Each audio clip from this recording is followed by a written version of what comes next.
We're here. We're here. Hello, hello, hello. Hello, welcome back. I'm sorry, there's going to be a clinking sound in the background that I can't stop, but hopefully it won't be too bad. Anyway, welcome back.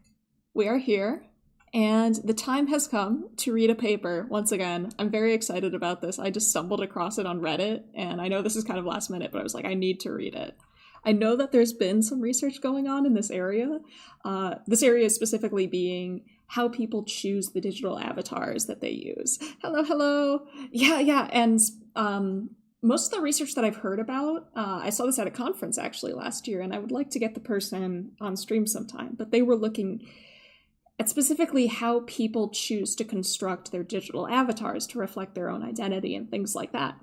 And so I thought it would be fun when this paper stumbled across it to read it, because this is specifically not just digital avatars generically. This is specifically VTuber avatars, which of course is very relevant to me, seeing as not only am I a VTuber, but I also created and designed my own model. So hopefully I will not have any existential crises and stuff like that while I'm reading this, but I guess we're going to find out. And also, I figure that a lot of the people who watch me are interested in VTubers, so this might be a fun thing for all y'all, for us to read together, you know? So first, let's just take a look at the abstract to see what we're in for. First things first, the title, of course, Investigating VTubing as a Reconstruction of Streamer Self-Presentation. So it's a way that streamers can present themselves to the world, not just, through how they have their assets and things like that, but the very appearance that they take on. So this is talking about identity, how it's expressing our identity, how we're performing. A lot of VTubers, of course, have their lore and their persona and the way that they act. And I think this is true for streamers more generally. Maybe the lore not quite as much, but we're not necessarily acting as our normal selves all the time when we're streaming. So we're performing. And then gender. I think I'm kind of interested in this part in particular, personally, as a non-binary VTuber. I will note, this is a human-computer interaction paper. This is not a psychology paper, but human-computer interaction does have a lot of psychology in it.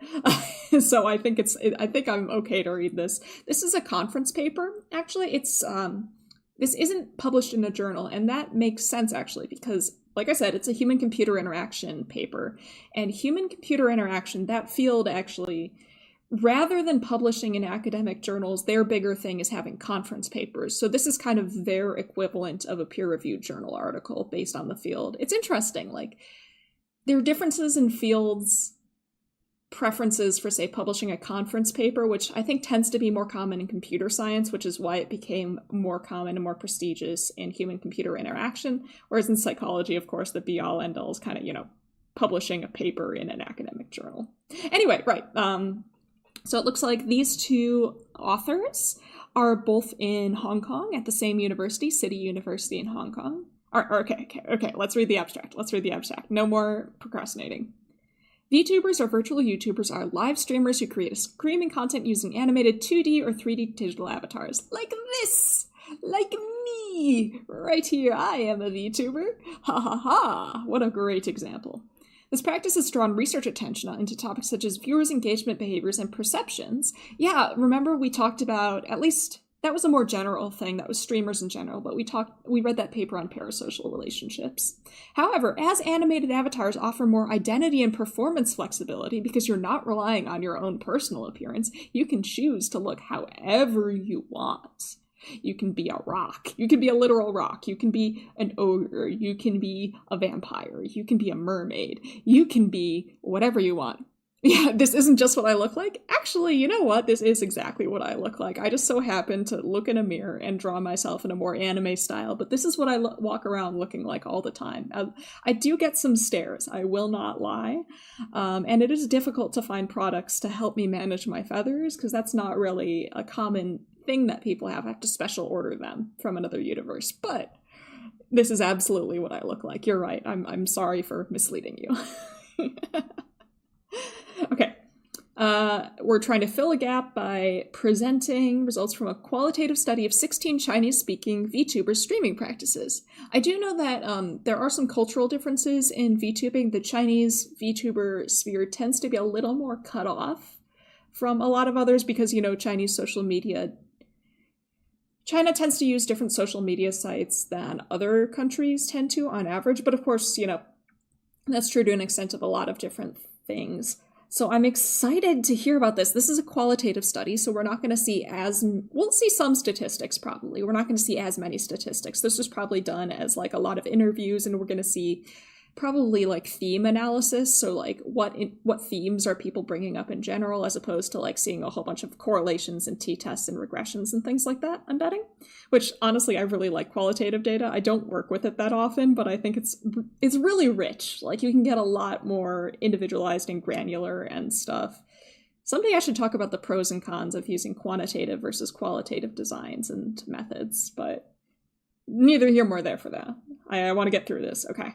The results also unveiled virtual avatars that were used while live streaming afforded creators opportunities. So it's interesting. The word afforded here is probably being used in a more academic sense. It's like but I guess in the lay sense, it doesn't actually mean anything all that different here. It's providing opportunities that would not be otherwise possible to present themselves using inflated presentations. So acting larger than life kind of deal. Yeah, human-computer interaction is super cool field. I actually once applied for a PhD in human-computer interaction. It is huge, too. There's a lot of stuff going in there. You should check it out sometime. They're doing really cool stuff. I would love to do more HCI sometime. Okay, right. Anyway. The inflated, often sexualized gender expression of VTubers. Oh my gosh, we could talk about, like, Twitch and VTuber designs in particular has been a very interesting thing over the past few months. While they were situated in misogynistic environments, gaming does tend to have some interesting spaces within it, and a lot of VTubers do gaming content. The socio-technical facets of VTubing were found to potentially reduce sexual harassment and sexism. Oh, that's interesting. So it's actually reducing sexual harassment and sexism, but also raising self-objectification concerns, which makes a lot of sense because, a lot of VTubers do intentionally take on very sexualized designs. This is particularly true among VTubers who present as women, but I've also absolutely seen this among VTubers who present as men or more masculine as well. Oh man, I'm really excited to read about this. So that's what they were talking about gender. That makes sense. Oh yeah, and inclusive interactions with viewers. I really want to do a study on parasocial relationships with VTubers in particular, or with like VTubers versus FleshTubers. I think that's really interesting, especially based on the last paper that we read about parasocial relationships and actually forming more parasocial relationships the more that you thought that the streamer was putting on a fake persona. I do wonder if we might actually see more parasociality for VTubers than FleshTubers. Anyway, okay, let's get into the introduction. Let's look at the past research that they're citing, because I'm not super familiar with this area of research. I've looked at it a little bit, but it's not really my area, so let's look at the background. Live streaming is a new form of interactive media. It feels weird to call it new at this point, but I guess in the grand scheme of history, it is pretty new. Combines real-time broadcasting of high-fidelity audio-video stream and low-fidelity text-based IRC chat channels. Hi, chat! Prior research has shed light on how live streams function as a virtual third place, so rather than home or work and things. I think that's what third place refers to. It's been a while since I've heard that term. I'll have to check at some point. That has reshaped online social interactions among streamers and viewers, creating sort of a 1.5 directional relationship, as that I love referring to that paper. Someday I'll make a video off that paper. Furthermore, live streaming has been found to be largely male-dominated, where female streamers were grossly underrepresented and constantly harassed. I wonder if this is a cultural matter, or if this is specifically just a multinational thing. I wonder, because I know the last paper that I read about streamers was really specifically referring to Chinese and Chinese adjacent. Oh wait, but this isn't China, this is Hong Kong. Well, I mean, Hong Kong is part of China, but culturally it's quite different from a lot of mainland China, is my understanding. Anyway, the adoption of the virtual avatar, however, can enable live streamers to create new virtual identity that provides relative anonymity, affords alternate streaming performance experiences and can enable for increased self-perception presentation opportunities, including gender expression. So presenting yourself genderly. Third place is somewhere not work or home. So yay! I got it right. Thank you. Very comforting. Thank you so much. I was so happy. So streaming and the internet in general as a third space that is not your workspace, but it's also not home. Yeah, so like bars and concert venues and coffee shops and things like that. Oh my gosh, look at me actually remembering what terminology I don't often use means. I'm so honestly happy with myself because my memory's not great. So thank you so much. Much appreciated. The practice of using a 2D or 3D virtual avatar that's animated and voiced by a human actor, aka Nakanohito. So this is Japanese for the person inside. I've never actually heard this term before, but I know a little bit of Japanese. I know enough. Naka being inside, no being like relevant to the next word, and hito being person. So Nakanohito as the person inside the digital avatar, behind the digital avatar, the person playing the character, the actor, or what have you. It's called virtual YouTubing or VTubing. Since 2016, live streaming and video sharing platforms such as YouTube, Twitch, and Bilibili, the Chinese video sharing and avatar placey streaming platform, have been seen a rapid increase in the number of VTubers or virtual YouTubers creating contribute content, blah, blah, blah. Virtual identity to engage with viewers and often share singing or dancing videos using their virtual identities. I think dancing isn't as common in the Western VTubing sphere as it seems to be in, like, say, the Chinese VTubing sphere specifically. Or at least I haven't seen it as much, but I've definitely seen concert performances, of course. I do watch like HoloLive and stuff. Unlike traditional streamers, VTubers, notably in Asia, were known to be predominantly female. I feel like even in the West, not just Asia, VTubers tend to be perceived as more predominantly female, especially because the big VTuber boom, during the pandemic times, VTubers really became more popular in the West with the release of Hollow Myth, right? And that was all those VTubers present themselves as women, right? I don't know how they identify in their Nakanohito or outside of that lives, but for a long time, most of the prominent English-speaking VTubers were all women, and this is my I'm not super deep in the VTubing sphere, which is, I know, ironic considering that I am a VTuber, but I feel like male VTubers for a very long time were kind of on the sidelines and only really started to get more mainstream when Niji Sanji released... Was Luxium the name of that wave? I get them confused, but I do feel like the perception in the West is still that most VTubers are women. I could be wrong.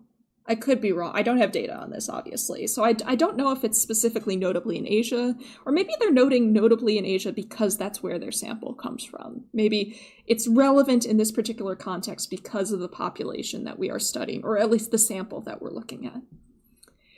Prior work from viewer side also unveiled the prevalence of sexism and misogyny among audiences that migrated from the otaku subculture and virtual idol industry, which makes sense, especially because also, again, like, at least in the English-speaking sphere, a lot of the most popular VTubers, when it started becoming more mainstream, were part of HoloLive, which really goes into the virtual idol. It leans into the virtual idol thing. I think it's kind of been leaning out. Well, of course, we know, like, the whole joke about Yago's dreams being dead and stuff like that. That it's been leaning a bit more away from virtual idol and a lot more towards virtual entertainment. But delineation between a VTuber personality and, I don't know, a persona or something that someone would use in VR chat, that's an interesting point. I think, like, culturally, there is a distinction, but, like, functionally, I wouldn't say that there's much of a distinction. Like, I think we could argue... I've seen people argue that the annoying orange was a VTuber. But yeah, I would say, like, culturally, there's a distinction in terms of how we talk about things and how people present themselves and how people view their interaction with their audience and stuff in terms of VTubing, but, like, having a persona or, like, having a digital PNG that represents you when you're talking and things like that. Like, say, Ozmedia, that YouTuber Ozmedia has a sort of digital PNG that they use to represent themselves. I think you could technically call that a VTuber, but culturally, they wouldn't be considered a V. Am I making any sense here whatsoever? Like, the VTuber is not just, at least as far as I'm concerned, when I say VTuber, I'm not just referring to the fact that we use digital avatars to interact with our audience and represent ourselves. It's not just that, we're specifically identifying with the community of VTubers, and we're using specific language and conforming to certain norms that VTubers conform to. That's a really interesting distinction, though. I do think that, I don't know. The V, of course, is virtual, so it's specifically in a virtual space. But yeah, and different origins and stuff like that. I wonder, because I feel like it is kind of a common origin. It's just not like, it's a different, like, there's a common origin, but the development split off at a certain point. Yeah. Like, especially depending on the context, certain aspects of these things of like, say, being a VTuber versus something else might, syncretism, like sort of, I keep thinking of this in terms of like evolution, like convergent evolution, divergent evolution and stuff, and I don't know nearly enough about evolution to talk about these kind of things for the terminology. But yeah, it feels kind of like that. It feels like VTubers were probably inspired by the idea of like people using PNGs and stuff to represent themselves on, say, YouTube and stuff like that. Like, probably Kizuna Ai and the early VTubers were probably inspired by that, but then they split off and developed this whole culture and set of norms and language of their own, and eventually the origin became obscure. Kind of like the origin of anime, you know? Like, the original people creating anime were inspired by, say, Disney and American animation, and then it became this whole thing that maybe isn't even coming back around, and we know it's influencing American animation now. Kind of that sort of deal. Oh, the way certain cultural aspects hybridize. Oh, that's really interesting. Yeah. That probably is happening. Like how Buddhism diffused throughout Asia and informed a lot of cultural notions in many. Yeah. I think that's absolutely true. Yeah. I think I saw a post the other day, too, that was like, Minecraft YouTubers could qualify as VTubers because they're interacting with their audience through a virtual avatar, that being their Minecraft skin. Anime plus Disney is, yeah, I think the evolution of VTubers versus people using PNGs to interact with themselves and is very similar to the anime and Disney sort of thing. At least that's how I think about it. I think about them in a very similar way. Whether I should, like, I'm sure that, like, people could tell me more, but that's at least how I kind of conceptualize it, and whether I'm correct or not, I don't know. We'll need to get, like, a anthropologist to do something on VTubers or something. I think that would be... I should actually look. Maybe somebody has. I wonder if there's any anthropology VTubers out there. I should go looking. I should go digging. Okay, right. We need to get through this because I want to eat dinner at some point. But I'm going to get through it. I am a completionist. I'm going to get through this whole paper in this stream. I'm not going to stop. I'm going to do it. We're going to do it. Okay. Most notably, female VTubers present their identities via a virtual avatar. Okay, yeah. Before the emergence of VTubers, several researchers explored opportunities that virtual avatars provided for self-presentation and hey, this is exactly what you were talking about, Marlon! Like, World of Warcraft and VR chat and probably, like, Second Life and stuff like that. Because, yeah, customizable avatars online have existed long before VTubing or, like, you know, live to... No, you're fine. I am happy to be distracted. Please talk as much as you'd like. I'm the problem.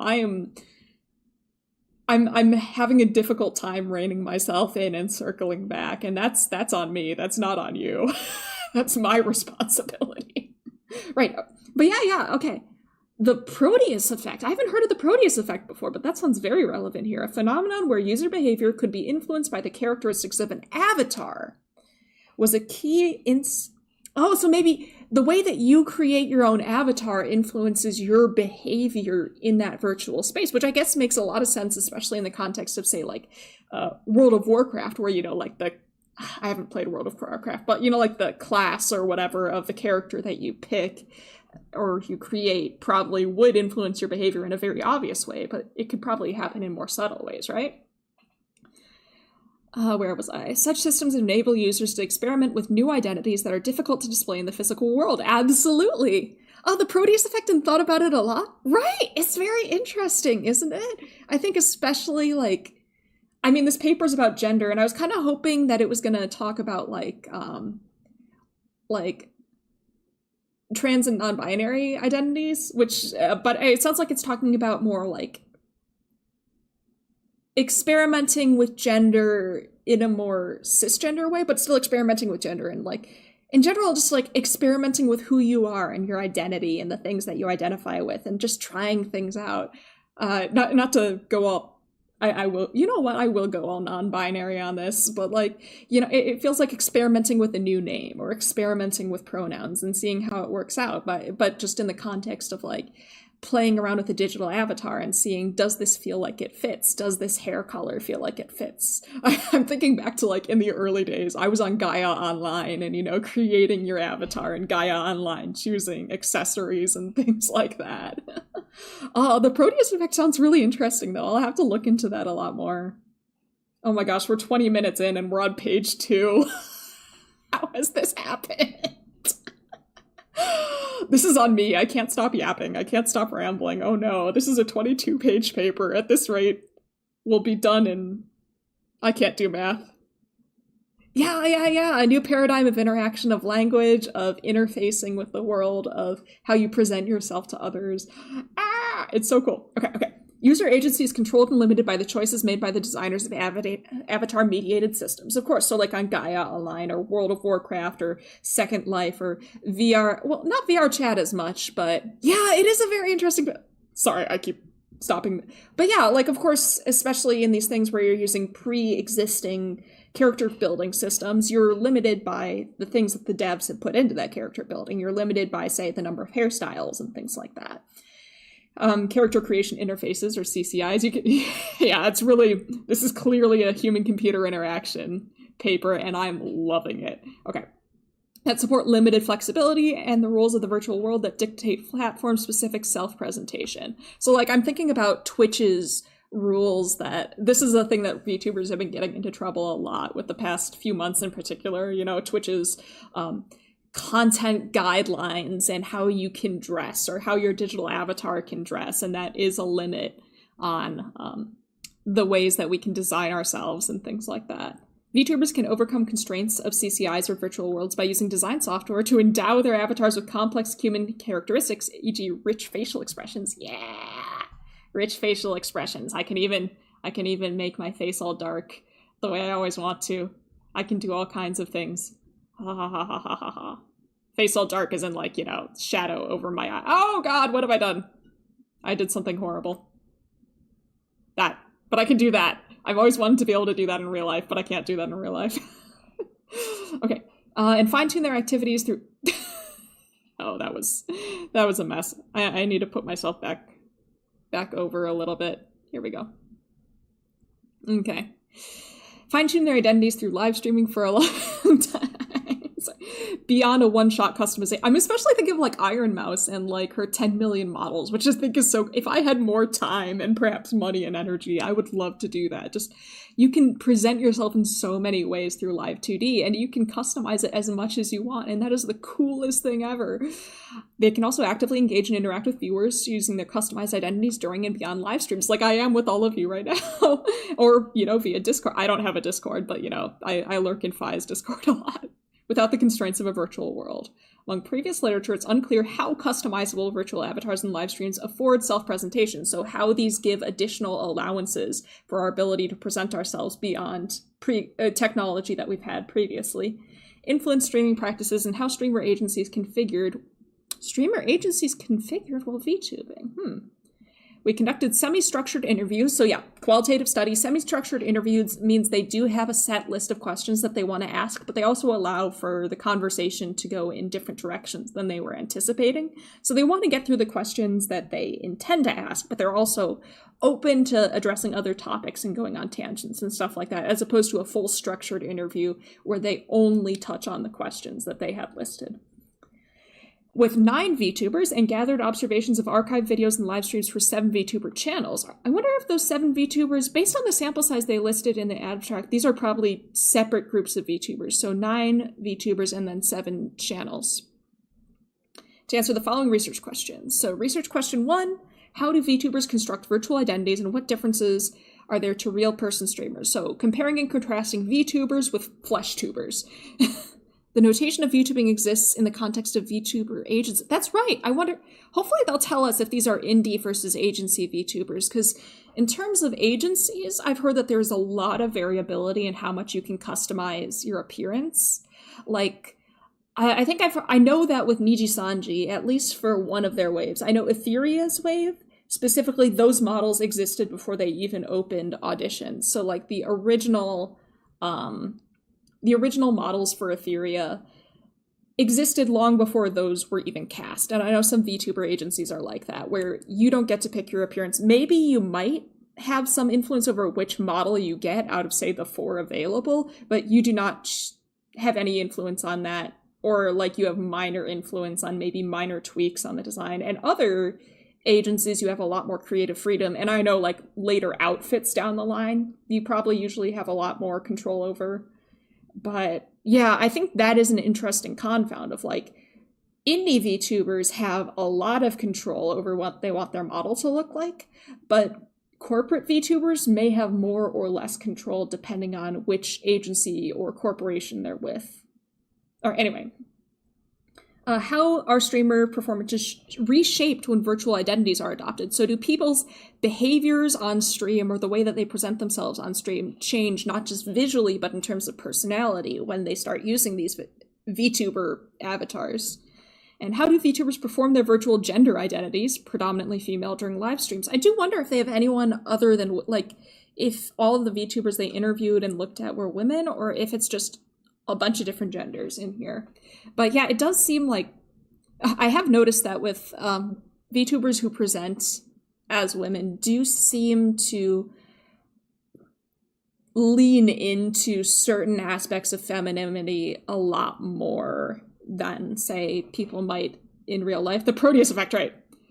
Exactly, yes. I'm going to have to keep reminding myself of what Proteus effect means, so I'm going to have to keep scrolling up because my memory's horrible. But yeah, exactly, they're looking at the Proteus effect, specifically in research questions 2 and 3. Oh, this is so cool. This is so cool. Ah!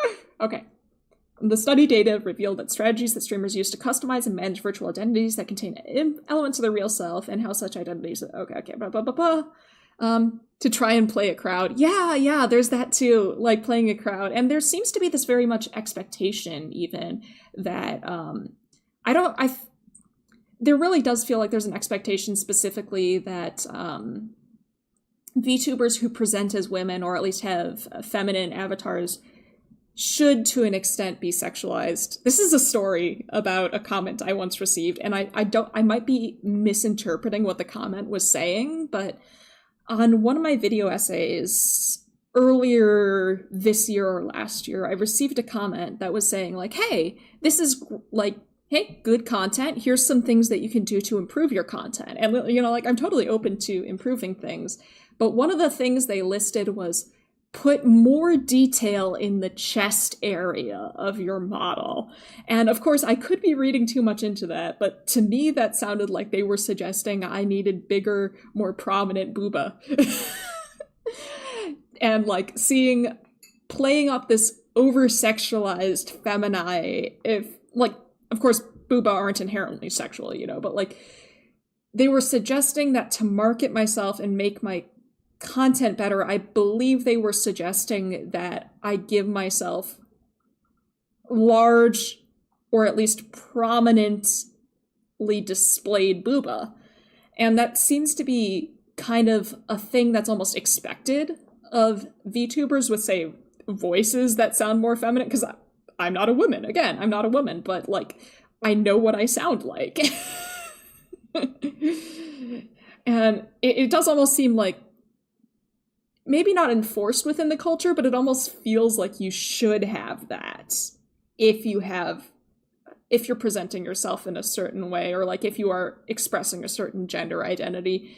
It almost feels like more than ever you should have that to market yourself and as kind of an expectation for more feminine VTubers, if that makes sense. That was weird. I really hope that I'm just like reading way too much into that, because like more detail in the chest area could just be saying like your design is too simple. But naming the chest area specifically got me a little sus, you know? Yeah. I was like, it's not about the booba. It's not about... My eyes are up here. The science is over there. I did have a laugh about it, though. It was funny. I wasn't very offended. I was more surprised, but... I feel like that does kind of play into this. Anyway, the contributions of how research to human-computer interaction and CSCW... What did CSCW stand for again? Did they define that acronym? Computer science something, or... CSCW. Oh, maybe that's just the name of the conference? No, I don't know. I don't know what CSCW... But you know what? What does CSCW stand for? So this is the conference that they were at. Conference on Computer-Supported Cooperative Work. CSCW. Computer-Supported Cooperative Work. I see. This was in Costa Rica? They presented this in Costa Rica? What the heck? What the heck? This reminds me of like when I was at a conference and they were voting about where to hold the conference next year, and one of the options was on a cruise ship. I was like, oh, you think that we can, you think that as grad students can support this? Oh, thank you, Marlon. Thank you. Oh man. Okay, where was I? Where are we?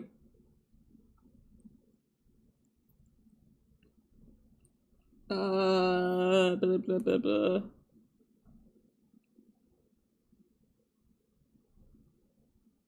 Okay, here we are. And thus a nuanced understanding of how VTubers customize their virtual identity and engage with their audiences, as well as how viewer-streamer interactions are thus reshaped or extended. So it's the Proteus effect, but also extended to perhaps the way that viewers interact with the streamer. So it's a bit more two-way. Then again, I can't say for sure because I haven't interacted with the Proteus. Well, yeah, but that's because I have the advantage of the fact that it's the delay, right? You took action as soon as you could. And unfortunately, that was late because you have the disadvantage of being at a time delay. That's not on you. That's simply on the way that the stream is set up. All right. Next, exploration of the unique performance mechanisms that are used when virtual avatars are deployed while live stream. I love the technical deploy VTuber model, which enhances our understanding of avatar-mediated self-presentation, so how we present ourselves through digital avatars and social computing systems, and the unique gender expressions of predominantly female VTubers when they are exposed to misogynist environments. So they're treating streaming as an inherently misogynistic environment, which is interesting. I feel like some people would argue about that, and of course culture varies from streamer to streamer and stream to stream, but I can see where they can get that. I have engaged in online gaming with this voice and experienced the consequences. Modeling how people organize in virtual environments. Yeah, that makes sense. Yeah. Which opened up opportunities for future... I'm looking at the computer-supported cooperative work. Okay. Motivated by prior work on self-presentation in online social spaces. Indirection being on the... Yeah. There is that... Yeah, mediated specifically would be that indirectness of you're not seeing me directly. You're seeing this digital avatar version of me. In addition to reviewing literature from this area, we'll review recent work on live streaming and platform self-presentation, focusing on gender and sexual identity. By sexual identity, do they mean gender identity or literally like sexuality? Or the term sexual identity has always been very interesting to me. I'm never quite sure exactly what they're referring to, because you never know how much they know about, like, hey, how psychology differentiates between gender and sexuality, or gender and sex specifically. Psychology differentiates between gender and sex, as gender is kind of like the social role and the thing that you identify with, the group you identify with, and the way that you present yourself, and the sort of social performance. And of course, sex would be perhaps what you were designated at birth, or however you're operationalizing it, like, you know, chromosomes or physical attributes or whatever. So I don't know what they mean by sexual identity, but I guess we're going to find out. That could be easily resolved by reading more of the paper. Oh, gay, bi, straight. It could be. It could be. Yeah, I guess we're going to find out. I'm excited to find out. Okay, self-presentation. Whoa, they've been doing this since 1950s. Okay, that makes sense, but that's just general self-presentation. Yeah, conceptualizing every day as a theatrical performance, social selves, all that good stuff. The front stage of social interaction, where you are putting on a face, essentially. You're acting in a certain way because you know people are perceiving you and you want to be perceived in a certain way. Blah, blah, blah. Yeah, who knows? Who knows? I mean, I might be reading too much into that. Right. Compared to a traditional face-to-face communication, impression management online is further complicated by socio-technical systems due to audiences of differential norms and expectations being collapsed into the same context. Yeah, because online has brought together a bunch of people from a bunch of different social backgrounds, cultural backgrounds, who come at interactions from very different expectations of what social norms can be. So there's a lot more conflict in terms of the expectations that people are going into an interaction with online than there would be in person. Though online, the internet itself has kind of formed its own set of norms and expectations over time, which is another cool and interesting thing. Hogan argued that in collapsed online context, users tend to reduce their presentation to the lowest common denominator? I'll have to read this paper. I wonder what that means. He also introduced an exhibition approach to analyze online self-presentation, which distinguishes performances from the exhibition. The performance stage takes place in real time, like a live stream, while the asynchronous exhibition stage enables users to manage and redistribute artifacts that are created during the performance stage. So like editing live streams maybe, or going back and editing your post or something like that. The aspect of assuming a pre-made identity given to you by a corporate VTubing agency probably has certain unusual psychological aspects. Yeah, like it's both the pre-made model, so your pre-made appearance, but also they might tell you to put on a certain character or something like that. And I know some agencies are more like prescriptive about this, so like telling you what type of character you're going to play. And to some extent, that's probably influenced by the model that you have, like more childlike models, like say Garagura and stuff like that. Probably there's more pressure maybe from management, but also from the appearance to put on a certain type of character. And I'm choosing that character versus being assigned that character. I'm going on a tangent, but it's very interesting. Yeah, like, did you choose this avatar versus were you assigned this avatar versus did you choose the way you're performing versus were you assigned the character that you're performing? All probably have very interesting differential impacts. This is so cool. All right, okay. We're on page 3, and we are how far into the stream? I've been live for nearly 40 minutes, and we're on page 3. Maybe I will have to pull aside and just like be like, okay, we'll come back to this later. Let's see, okay. Drawing upon Goffman's theatrical metaphor and Hogan's exhibition approach, the previous literature has studied the technological affordances, based on the imagined audience. So creating your digital avatar based on how you think others will react to it, in addition to how you feel about it. You're creating it as a part of the performance. Zhao et al. Painted a multifaceted picture of the Facebook usage, arguing that users experience the platform with three functional regions: performance of a region for managing recent data, an exhibition region for long-term self-presentation, and personal region that acted as a personal archive or diary. So Facebook is a multi-use thing. Oh yeah, nobody asked if the mask is an all right fit. Yeah, I think that absolutely plays into that. I know Mori, especially in the early years, Mori had a lot of conflict within herself about how she was expected to present herself. Like maybe that was referring to the model, but there's also a lot of like the way Mori and a person who is deeply connected to Mori, a certain rapper who is deeply connected to Mori, the way that they've spoken out directly and indirectly about the experience of being Calliope Mori, there has been a lot of like this, I don't feel like this identity fits me, but I have to put on this identity, both because of pressure from higher up in this company and because of audience expectations. You also see this in Takanashi Kiara's song Mirage. Mirage is all about that. Like, but that seems to be more about the act being put on than, say, the appearance. But I imagine appearance also plays into it as well. Like, we do see VTubers, corporate VTubers, expressing this often through song, but sometimes just straight up outright addressing it either on alternative accounts or I think even sometimes through stream directly.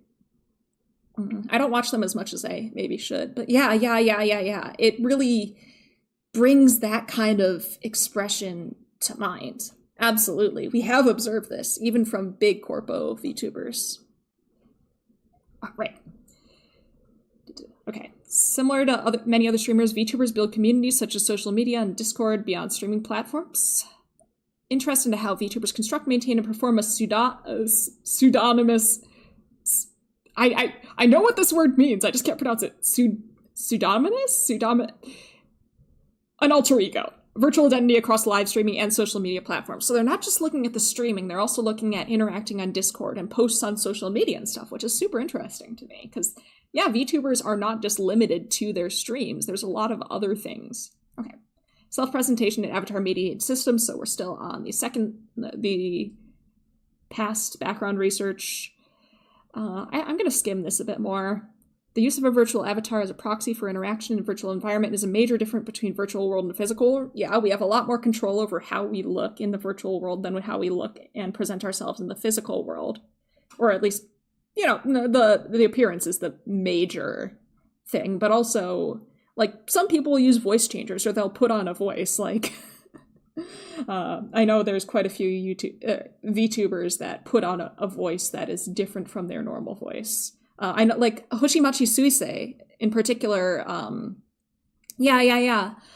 Hoshimachi Suisei, though, I know in the early years, she was putting on a more cutesy anime voice, and then she had to stop that because it was wrecking her vocal cords. So, like, for medical reasons, essentially, she had to stop putting on that voice. But yeah, a lot of VTubers do put on a very both feminine and like very anime-ish voice. And yeah, text chat versus voice chat. I'm thinking about Zentreya, you know, Zentreya and the text-to-speech stuff going on.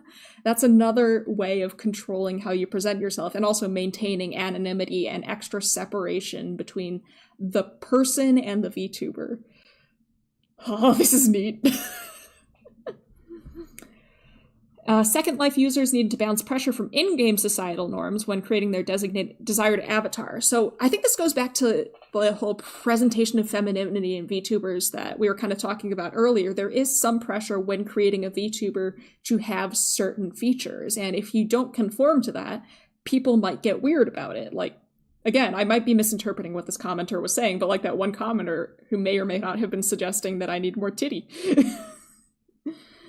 The presentation of oneself as a virtual avatar in virtual world exemplifies the Proteus effect, where users are prone to altering their self-presentation based on inferences of their avatar's expected behaviors. So their avatar's appearance is shaping how they interact, how they talk. And I feel like that's, yeah, particularly present in, say,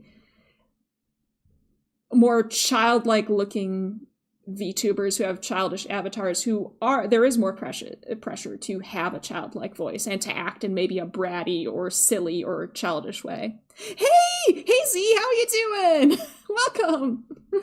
Stream is going well. Some of it means a security through indirection. Some of it is a means of self-expression. Yeah, it's hard to say because like there is that aspect of maintaining anonymity and having a secure way to express yourselves that is separate from your real life identity. But yeah, some of it is also self-expression and behaving in a way that would not be acceptable or would not be possible in real life.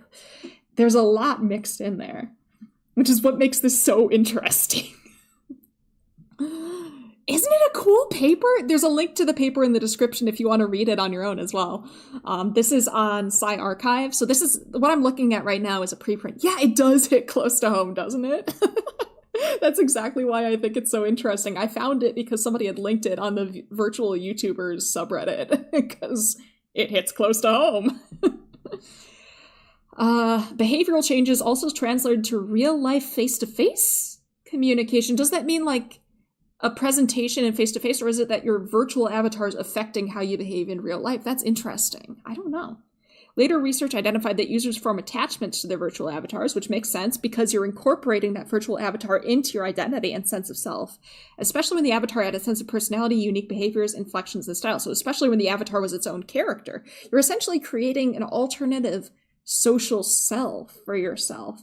And it's interesting. I think some VTubers have, well, I know some VTubers have a much bigger distinction between them and their VTubing persona, and others, there's very little distinction between their self and their VTubing persona, which is another individual difference that I find very interesting. Are you playing a character? Are you role-playing? Or are you just expressing yourself through a virtual avatar? And I imagine that's kind of a spectrum between the two, and most people are somewhere in the middle. Changes in how you communicate and express emotion after starting VTubing? Oh, that could be. That could be. I don't think I've done enough VTubing for that to happen to me yet, but like, yeah, I could absolutely see how that would happen. Studies on in-game marriage and audition, this must be another game, demonstrated how the gender of an avatar in the game impacted users' self-presentation during intimate experiences. They found that avatar-mediated relationships featured explicit performances of users' self-development, sexuality, and ethnicity in the physical world. So they're using the digital avatar to express their real-life identities. Second Life, virtual avatars transferred gender impact on interpersonal distances in offline world into virtual environments that imitate virtual interactions, still supported to be equilibrium theory in real life. Equilibrium theory, I haven't heard of that. Is that a HCI thing? Macroeconomic theory that explains how supply... Oh, I hate the AI overview. We're not looking at the AI overview. I refuse. Attempts to explain the behavior of supply, demand, and prices. Oh, this thing. The whole setting prices based on supply and demand. Okay.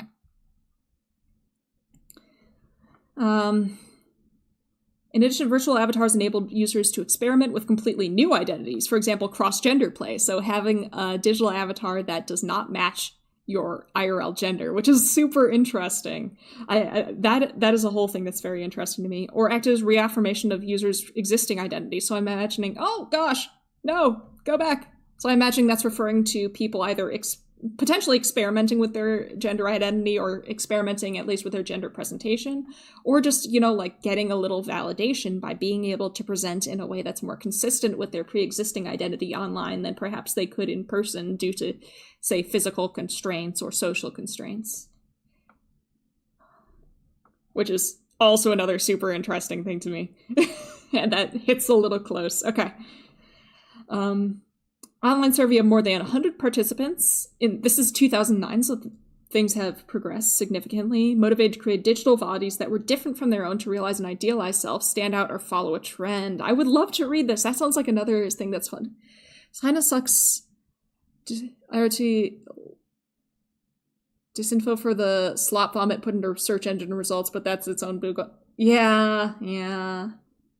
I just, like, it's also a principle for me. It's kind of silly, but, like, I avoid the AI summary on principle, but also I know that it sucks. Like, if I search, do I have to fight a snake to graduate? The AI overview will say, some institutions have a tradition of a snake fight as part of the thesis defense because of that McSweeney article. And then it talks about the tradition, and then it talks about ways to defeat the snake. Anyway, right. So I don't trust it. I have moral objections to it, and also I just don't think it's trustworthy. But of course, like, it's not totally awful, but, you know, it's it can get easily fooled by satire. You must fight the snake. Luckily, I defended during COVID, so I didn't have to fight the snake. Though I did get a snake in a box several days later, and I had to return it to the grounds facilities of my university. I took good care of it while it was in my care, of course. Okay. In avatar-based systems, however, it's the designers that ultimately restrict the agency of the users. Yeah, so, of course, if you have a character creation system, it is the user's ability to create an avatar is limited by the options in that character creator. Some are much more limited than others in terms of how flexible you can be. Some allow intense customization, others very little customization at all. Maybe it's even just like the early Pokemon games where all you could do was choose whether you looked feminine or masculine. It's a danger noodle. Okay. For example, a study on social VR found self-presentation of user to be platform-specific based on social affordances of the platform, which makes sense. The way that you present yourself online is shaped by your ability to customize your presentation. So the way that you present in a case with low customization may be very different from how you present yourself in a case with high customization. Duh. Freeman et al.'s research on in-game marriage also observed user adaptations to heterosexual view of marriage and Audition, how avatar mediated... So Audition sounds like only let you have a heterosexual marriage, or like marriage between male and female avatars, but users were getting around that in various ways, perhaps by changing the gender of their avatar, the presentation of their avatar, solely so they could get around this mechanic or something? I'll have to read. There's so many papers I need to read here now. The present research aims to fill this gap by investigating the configuration of virtual avatars in live streaming settings where creatives have much more freedom. So true. I could be anything in live 2D. I could be so many things in live 2D. I have so many models on my live 2D thing that I could be pulling up right now just to be weird. Do I have anything very silly in here? Do I? Maybe I shouldn't show that off. But I could. I could be very slow. That's probably going to pop up. You might see. The game's community itself is kind of toxic. Oh, the video game Rust, where your body's traits are randomly generated. That's very interesting, yeah. Yeah, the random generation is interesting, and it would be a way to do sort of an experimental thing to see how digital avatar... essentially experimentally studying the Proteus effect, which I imagine people have done. But, okay, live streaming as presentation... I'm going to start skimming this a bit more. You could be a taco. I could be a taco. I could be a taco. I absolutely could. Should I be a taco? No, I'm not going to be a taco. This is me. I don't want to be a taco. I do not feel like presenting myself as a taco, and who knows how that might change my behavior if I became a taco. See. In such context, authenticity has been highlighted as one of the most important features influencing how live streamers present themselves. So are they being authentic to themselves or not? Or are they being perceived as being authentic or perceived as lying? Self-presentation was related to need to build a strong study of e-commerce live streaming. That's specific, but it makes sense. Rural female streamers in China regarded authenticity as key to engaging viewers, and their self-presentation was centered around the rurality and rawness of their lives. I feel like I've heard about this, like the specific rural female streamers who do e-commerce live streaming. That is such a specific niche, but I've actually seen it, which is fascinating to me. But yeah, you're going to have to present yourself in a certain way, because like depending on the type of streaming you're doing, it might be a very dirty work, but you still want to present yourself in a certain way to draw in viewers, and therefore there is an aspect of presentation there, no matter how authentic you're trying to seem. Nuanced depiction of how streamers leverage both platform-supported and self-developed strategies to manage disclosure of private information, which is another really interesting thing. Live streaming platforms are known to be male-dominated and often criticized for sexism and harassment against female streamers, focusing on most subscribed female YouTubers in 2013, and that female content creators were underrepresented and more vulnerable to negative feedback than their male counterparts. Yep, we've seen this over and over again. Replicated in a follow-up study the 100 most subscribed YouTube channels in 9 different countries, so they're trying to factor out cultural explanations, and a content analysis of thousands of video comments. I want to do that. I want to analyze YouTube comments. I read the YouTube content section for fun because I have no sense of self-preservation or sanity. Okay, to understand how female streamers manage their identities and presented themselves, Freeman et al. Conducted semi-structured interviews with 25 female and LGBTQ streamers. Ooh. Digital representations of streamers were self-driven rather than audience or performance-oriented. So these particular streamers that they interviewed were more about expressing themselves than trying to share what the audience wanted to see. And that such representations acted as affirmations of one perception of self and empowerment and an advocate for equity in live streaming community. So people who are in these groups that tend to be more or less welcome in these spaces are really trying to present themselves as themselves. They're, rather than trying to bend to be less harassed, essentially, they're trying to be as authentic to themselves as they possibly can as a method of advocacy, which makes sense. It's a very bold thing to do. This research also highlights inflated and often sexualized gender expressions that are employed by live streamers and generally inclusive environments of viewers. Gender-related findings and implications are also examined through the lens of feminism. Okay, here we have their method. Okay. To gain deeper insights into VTubers' identities, streaming practices, and self-presentation from third-person perspectives and creators' subjective and conscious reflections, we conducted participant observation of 7 VTuber channels and semi-structured interviews. Okay, so these are separate sets of VTubers. The ones who they looked at their channels were not the same people who were interviewed, and there doesn't appear to be any overlap. Yeah. Oh, yeah, are independent of each other, so there's no overlap. These people were either observed or they were interviewed. All VTubers involved also regularly uploaded videos to their channels themselves. So they did videos, live streaming, but they also uploaded standalone videos of singing, dancing, highlights, stream highlights. All of them were ethnically Chinese and regularly live streamed via YouTube Live, Twitch, or Bilibili. Okay, and it looks like they measured which platforms and allowed for multiple. Yeah. That makes sense, because this is a study done by people in Hong Kong, and, like, convenience samples are a thing. I guess it's less of a thing for when you're studying an online environment, but this is probably just a more accessible sample for them in terms of, like, the places where they're promoting this. Like, they probably put out a call to, they put out a call for, like, people willing to participate in interviews and things like that. And because this was probably kind of a snowball sampling procedure, they probably put out the call, and then it was shared by people within that community. But, there is cross-collaboration across cultures and across nationalities in VTubing for sure. Like, there absolutely is, but it's less common, I would say.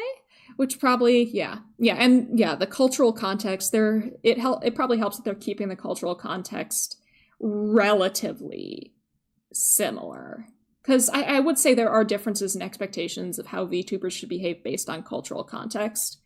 And I think that has been blending over recent years, especially because of, like, Kaigai Nikki kind of things, like, and translations from clipping channels and things like that. So it's becoming a bit more homogenous, but there is still, like, cultural differences and expectations about what a VTuber is, how VTubers should act, and things like that. And yeah, general cultural context around live streaming and culture in general. Blah, blah, blah, blah. All ethnically Chinese, provides live streaming features and is famous for, and Bilibili. Yeah, Bilibili is another streaming site. Famous for its Japanese ACG, anime, comics, and gaming culture where VTubing originated. So it looks like they have anonymized IDs for these. The ones starting with C's are ones where they observed their channel, and the ones starting with I's are the ones that they interviewed. They have the platforms they stream on, the language that they stream on, whether it's Cantonese or Mandarin, where they're based regionally. Ooh! So we have the gender. So it's not all women. It's not all, it's not, the avatar genders is not all women. And, they have so it looks like all the ones they interviewed, the avatar's gender matched the VTuber's gender. And then they observed some as well, but of course they weren't able to confirm the person, the Nakunohito, the person behind the VTuber's gender from just observation. Oh, yeah, and they have people who are both affiliated and not affiliated with companies. This is answering a lot of the questions we had. The number of subscribers they have. So they have some people who are smaller, some people that are much bigger. Yeah. Cool. Oh, this is a neat sample. I mean, it's not a big enough sample size to do quantitative stuff for sure, but I bet they have some interesting qualitative notes in here. Oh man. Okay. Interviews. Okay. Interview methodology. So these latter 9 VTubers. Per positive sampling was adopted. I haven't heard the term per positive sampling. I can probably read further and maybe they'll tell me what that means. But male, animal, yeah.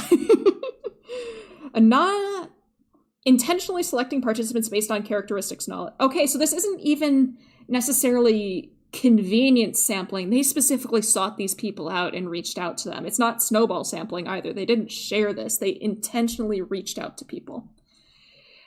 Because they wanted a diversity of cultures, genders, and platforms. They wanted a bunch of different genders. They weren't only looking for female streamers. They were specifically looking for people from different regions, for people who went on different platforms. And that's why there's so much here. Yeah, that might be an overlap with the furry community there. It's a shame that this isn't one of the people that they were able to interview.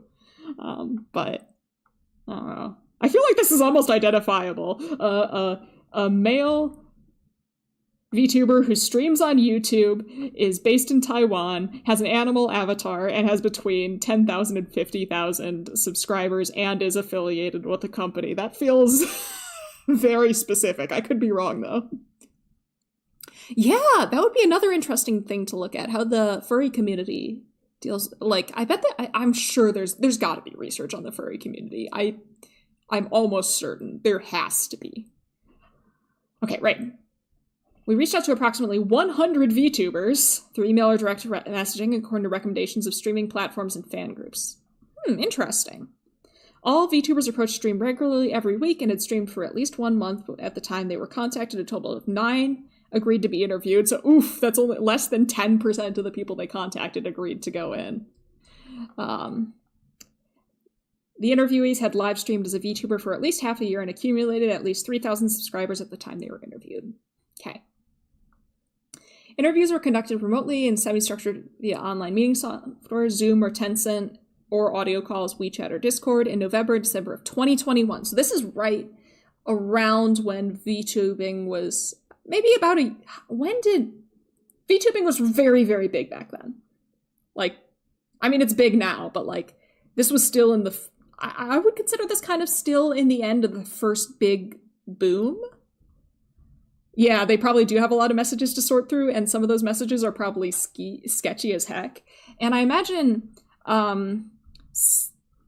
we have a lot of people who are affiliated with a company, or who aren't affiliated with a company. So there's so of the people who interviewed, only 3 of the 7 were affiliated with a company, and I imagine that was because there was some screening involved. And that probably does bias this, because maybe some companies are more secretive and less willing to let their VTubers engage in research and be interviewed, and others are not. But I mean, that's just that's going to be a problem no matter what. That's not something they could have avoided. Let's see. Except it was done via QQ chat. I9 is this really, really popular one. I guess they have another one who's in that range as well. But this really, really big one is specifically also a big corporate VTuber. Okay. Interview 40 to 60 minutes. Questioned, how did you become a VTuber? How did your virtual identity evolve through live streaming? Their live stream describe how you performed your identity during live streaming. What software did you use, and so forth. For each theme, we initially prepared 3 or more questions as a starting point. So this is the semi-structured part. They used the questions as a starting point, and they kind of went off from there. So they did have some standardization in there, but it could go in different directions depending on who they were talking to. We are learning about how VTuber avatars and how VTubers experience and express their identity through their VTuber avatars and how they behave on stream. Isn't that cool? So like how they express their gender, how they express their personality, how they customize their avatars, like how they choose how they appear, all that stuff. It's cool stuff. It's cool stuff. Before each interview, researchers browsed recent videos of the VTuber and reviewed their social media posts to familiarize themselves with the interviewee and create interviewee-specific questions. So that's probably also the part of the semi-structured. They had custom questions for individual VTubers. Why did you set your identity to be an animal? Oh, But wait, they only had one animal VTuber in here. And that one was not one of the ones that they interviewed. Are they lying? Were one of the ones they interviewed? Did they have an animal? Or were they... Wait. Do they only count it as animal if it's not a furry? Or no, would it have to be like a full-on animal avatar for it to be considered animal? Would a furry be noted as animal? Or would just like having kimono mimi, like, you know, cat ears or something, would that count as animal or just be animal feet? I have so many questions about this question in there. Okay. How did you come up with the background story of your identity? So how'd you come up with your lore? Oh, I'm interested in hearing about that as somebody thinking about lore lately. We're reading a paper on how VTubers express themselves as VTubers, how they express their identity, maybe like how they choose how their avatar, like their VTuber model looks, how their VTuber's model's appearance might influence their own behavior. Something called the Proteus effect, I've learned. Basically, how VTubers express their identity, both through how they stream and how their avatar appears, and then how that might influence their behavior. So sort of a reciprocal thing, how their identity influences how they appear, and how their appearance might influence how they express themselves. All interviews were asked to recall their most memorable viewer feedback. I know what mine is. And the greatest challenges of being a VTuber and the biggest difference between being VTubers versus real person streamers. I wonder, it's too bad that we don't have a list on here of like how many of these had also streamed as flesh tubers before they were VTubers or while they were VTubers. Because there's some VTubers who sometimes stream with a model and sometimes stream with a webcam. And I think those people are interesting. Yeah, the Proteus effect. It sounds. I definitely want to do more reading on it. This was my first time hearing of it, but it's super. It sounds super interesting. All right. In particular, interviews with 2 Cantonese-speaking VTubers, 1 and 3, were conducted in Cantonese by native-speaking, while others were conducted in Mandarin. 2 Cantonese-speaking VTubers joined the Zoom meeting as their virtual avatar, while I1 performed her virtual character by changing pitch, changing their avatar's clothes, while being That's interesting. So some of these people were in character during the interview, and others were not in character during the interview. Through performing virtual identities, all interviewees agreed beforehand to answer questions on behalf of their real selves, the Naka no Hito, the person behind the VTuber, instead of the virtual identities. So some of them were acting out as a VTuber, but speaking as the person behind the VTuber. That is fascinating to me. That choice is really interesting to me. I would love to... I was going to say I'd love to pick their brain. I'd like to talk to them about it, but I guess that's the whole part of what this paper's about. I wonder if they asked them about that. And they were recorded and transcribed into Mandarin. So they're all ending up in the same language, which should make qualitative coding more doable. Candidate VTuber channels were selected. So this is the observations. These are the ones they didn't talk with directly. They just looked at their channel. So they selected them from public ranking websites. That's interesting. Or via recommendations of platforms. So the VTuber section of Bilibili. So the algorithm, essentially. The 7 VTubers that were selected had between almost 3,000 and between 818,000 subscribers. Ooh. 5 were affiliated with a company. The other 2 claimed to be indie. And 4 of the 7 were female. So relatively even split, but of course 7, that's a pretty small sample size. Their data compensated for the bias in interviewee sampling, since VTubers with smaller viewership were more inclined to be interviewed. That makes sense, because of course the ones with smaller viewership have more bandwidth to be interviewed, I imagine. I heard of there being a longer history of people doing PNG tubing with like little doodles. There's a name for this. Yeah. Mm-hmm. PNG, I mean, the VTubing technologies, like in the grand scheme of things, is pretty recent. It was a heck of a lot easier to do PNG tubing, which of course wasn't called that at the time, but it was a lot easier to have a static image in the past. Now that like we have live 2D and stuff, and that stuff has become very accessible, it's a lot easier to do this, but that wasn't always the case, Yeah. So yeah, I know of a lot of YouTubers who for a long time had been using, static PNGs to represent themselves. And I imagine you'd see similar effects with that here, at least in some ways. Like, I'm thinking when they're talking about, say, performance of gender and performance of femininity, some things you can do with a VTuber model in terms of performance that I think are very notably different than having a static PNG. Like, you can have a static PNG with a huge amount of cleavage, right? But you can't have a static PNG with a huge amount of cleavage that bounces. So there are some things that I imagine would lead to some differences here, but I imagine there's also quite a lot of overlap in terms of the findings that they would get from PNG tubers. Okay, well, they also mentioned software use, so it's possible that some of these people are PNG tubers, actually. So maybe, we should be able to find that out based on if they talk about, like, because they asked about the software they use, like, VTube Studio and stuff. Yeah, boing boing.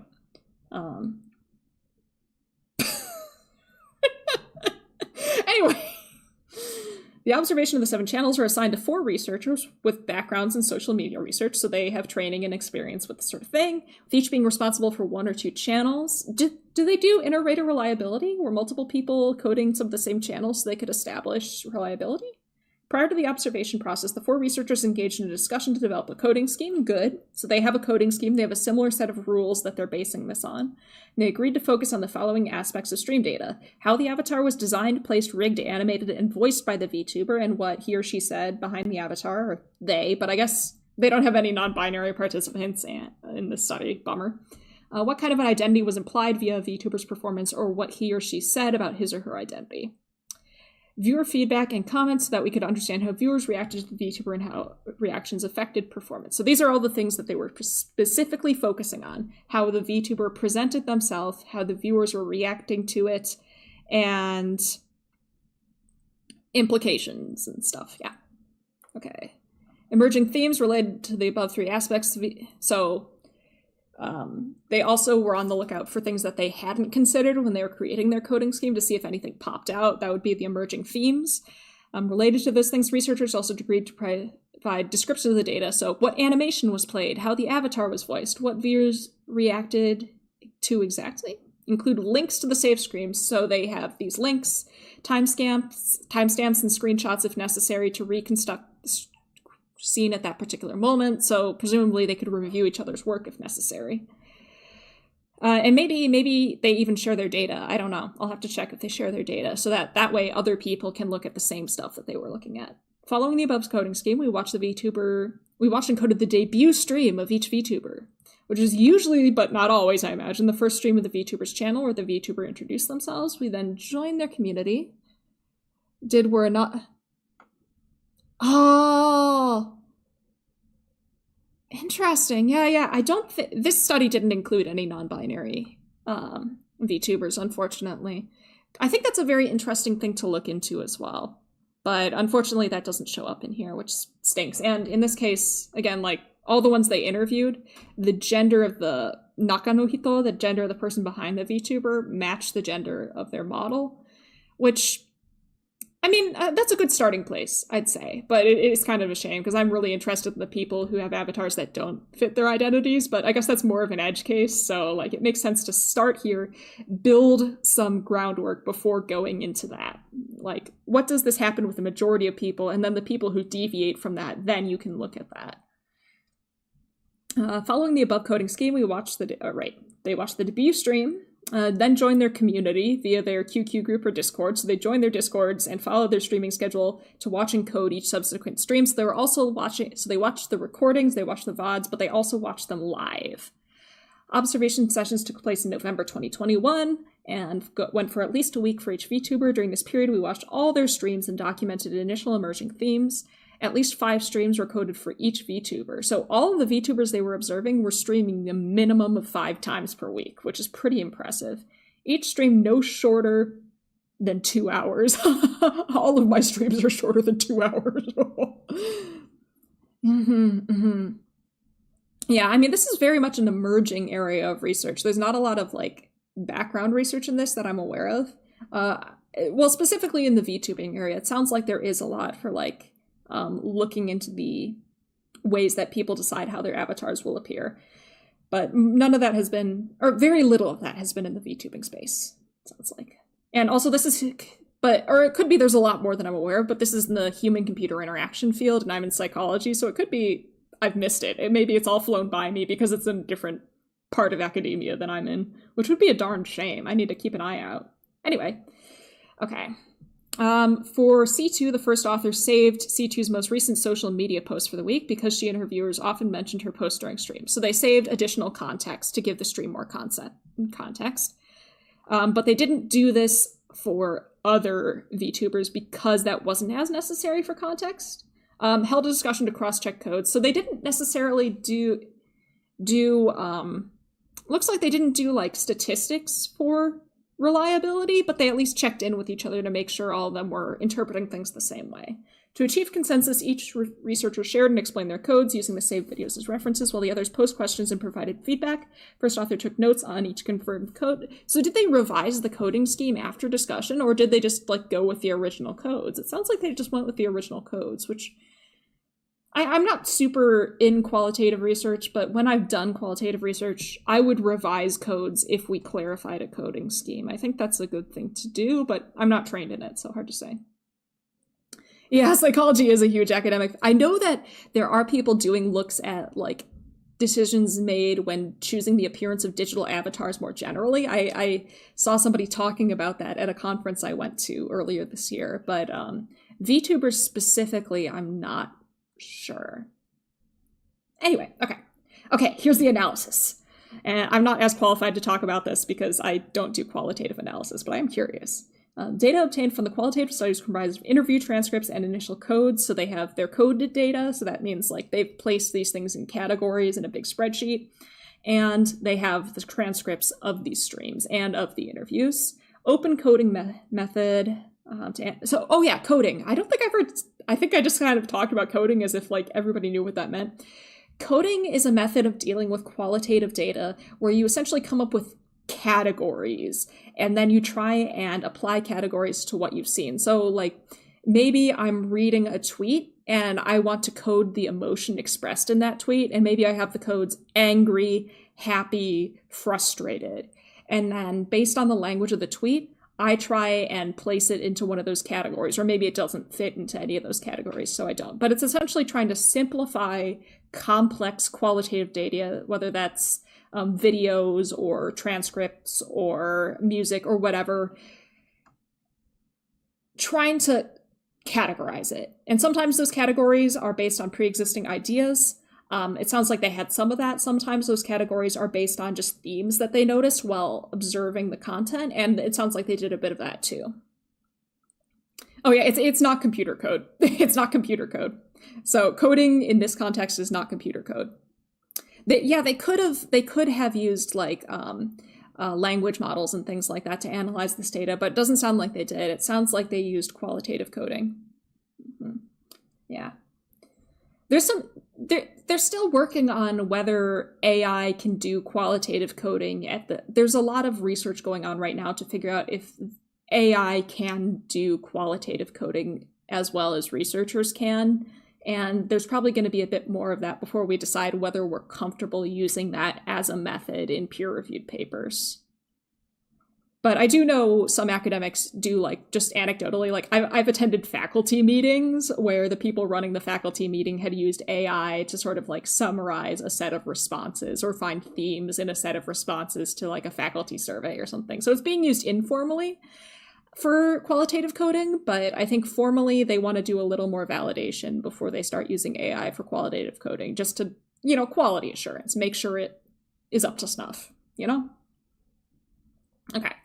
Initial codes of observed videos and live streams consisted of initial themes as timestamps, descriptions, and viewer responses. By analyzing this data collectively, the events can be reconstructed visually at each timestamp. For example, this audio on my computer stopped working. Oh, thank you. I hope that you get it working soon. I know that you can't hear me, but maybe in the future you will hear me. Good luck. I give you my strength and power. May your audio fix itself. Old and in your... Don't say old and in your 30s. Your 30s isn't old. People in their 30s are still very young. That is not even half the lifespan. People in their 30s are still in the first half of their lives, okay? Okay? 30s is young. 30s is still young. 30s is young. It's still in the first half of the expected lifespan. Okay? Okay? Anyway, where were we? Right. So for example, this is an example of some coding they did at this at this timestamp of stream number 2. Creator 1 was overacting by pretending to be weeping. Initial theme. No, I know you're kidding. It's okay. I'm playing it up. I am putting on a performance. I'm engaging in the performative aspect of VTubing, as this paper would put it, by playing up my overacting by pretending weeping. I'm overacting by pretending to be more insecure about my age than I actually am. Code that right now at 1:19:52 in the stream. Mylin was overacting by pretending to be upset about being in their 30s, using a strong voice and a stressed out action, and viewers reassured them. Yeah, the dynamics around age have gotten warped. I feel like especially in the VTubing space, there was that trend for a couple of weeks there where they were calling VTubers in their 20s and especially their mid to late 20s hags, and I was like, it's not that old! Oh my god, calm down! Okay. So that was how they were coding. They were noting these types of things. When in the stream it happened, how the VTuber was speaking, the tone of voice they were using, how they were animating their avatar, whether maybe they used a toggle like you probably can't see it very well, my sweat toggle that I have here, or like my dark shadow over my eyes toggle or whatever, that kind of thing. In the second phase, the resulting codes and themes were re-examined individually by each coder in an iterative manner. Observation notes and interview transcripts were compared simultaneously, or themes emerging. So they're discussing these codes with each other, and they re-examined the transcripts and merged those into... Okay, so they did revise their coding scheme and then recode based on the revised coding scheme. Cool, okay. Researchers maintained an individual codebook. Half the people I met online were younger than me, and man, I felt old. You're finally learning how it feels. Everyone has that experience one day. There will come a day when you're on the internet and you're like, these kids! And then you're like, oh no, I've become one of them. I've become one of the olds.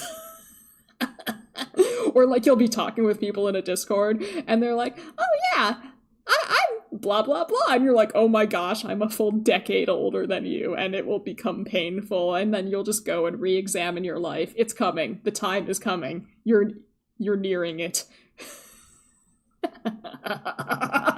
It is a rite of passage we all must go through. Yeah, being the youngest is not an experience that lasts. We were all the youngest at one point in our lives, but we will not remain the youngest for long. There is always someone younger. Okay. Yeah. Okay. So they recreated events. So they are only coding the actual stream at the first point. Then after that point, they're coding the description of what happened in the stream. Hopefully, maybe so they're not biased by aspects of the stream when they're doing the second coding. First author then merged all confirmed emerging themes and codes in researchers' codebook into a single document. So they started with their individual documents, then they all merged them into a single document during a conversation including the first author, male, and 2 other female researchers. So acknowledging how their own identities might have influenced their perceptions in their coding. I hear that's a very common thing in qualitative research, and especially like there's this branch of psychology called community psychology, and it sounds like in community psychology, it's very common to acknowledge your own identities, whether that's your gender identity, or say if you're a first-generation student, or your race and ethnicity, and acknowledge that at the start of talks as a kind of, this is how I experience the world, and that may have influenced my conclusions kind of thing, and it sounds like they're acknowledging that to some extent here. All gender-related codes and themes were confirmed without researchers raising any doubts, so they're saying any findings relating to gender was not because of the gender of the person coding it. We had people, men and women, looking at the codes, and they agreed on these gender-related codes. Codes, themes, or related data were translated to English for reporting. Makes sense. Because the paper is in English, as the majority of psychology papers are in English. The majority of psychology communication happens in English. I know this isn't psychology, this is human-computer interaction, but I wonder if it's similar.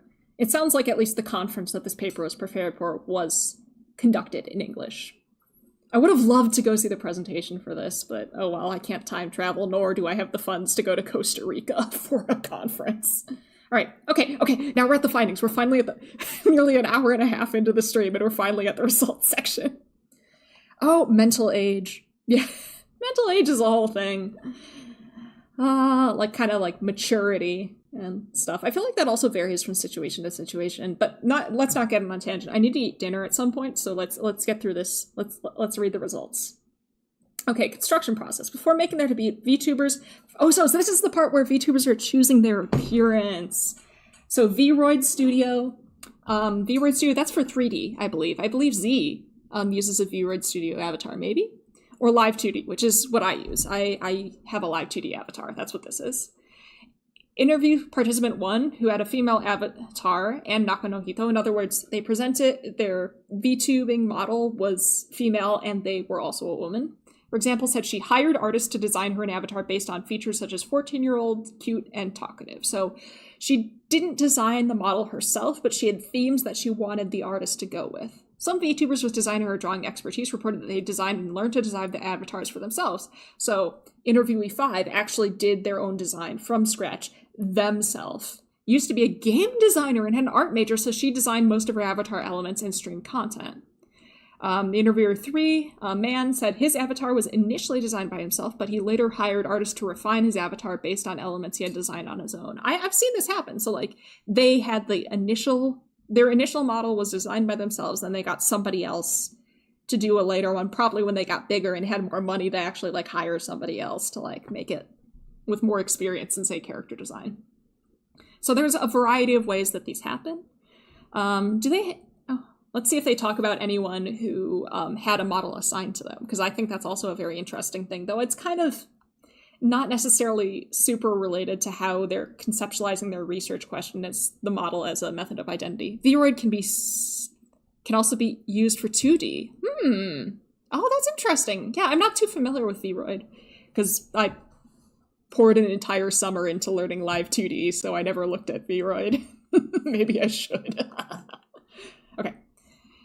When a VTuber channel debuts, they usually have an initial stream during which the VTuber introduces the identity of the avatar and demonstrates its upbringing, so lore, personality, hobbies, and so on, which partially indicates how the avatar will be performed by the Naka no Hito, or the streamer.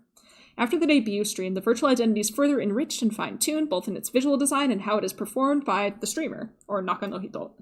So I'm just thinking of all how, like, you know, there's all those videos of, like, this streamer 10 years ago and this streamer now, or, like, how, say, I know for a long time with, like, HoloLive, maybe this is still happening and it's just not in my algorithm anymore, there would be, like, myth at debut, or myth during debut, and then myth 6 months later or something. Like, if some of these are really stark. Like, I'm thinking of Callie. If you watch Callie's debut stream and then how Callie acts now, it's, like, a very different kind of thing. Like, some VTubers over the years, their changes are major, or sometimes they just become more themselves. Like, they start off as kind of a caricature and then they slowly build up the character as streams go on.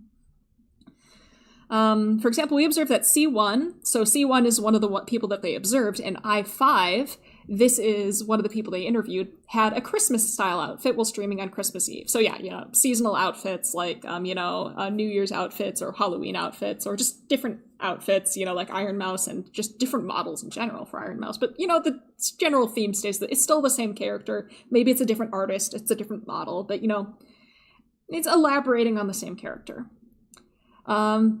I1, so the first interviewee, reported that she once designed summer clothing using Live 2D because she would like to change clothes with their fans in reality when the weather turns hot. I actually do this.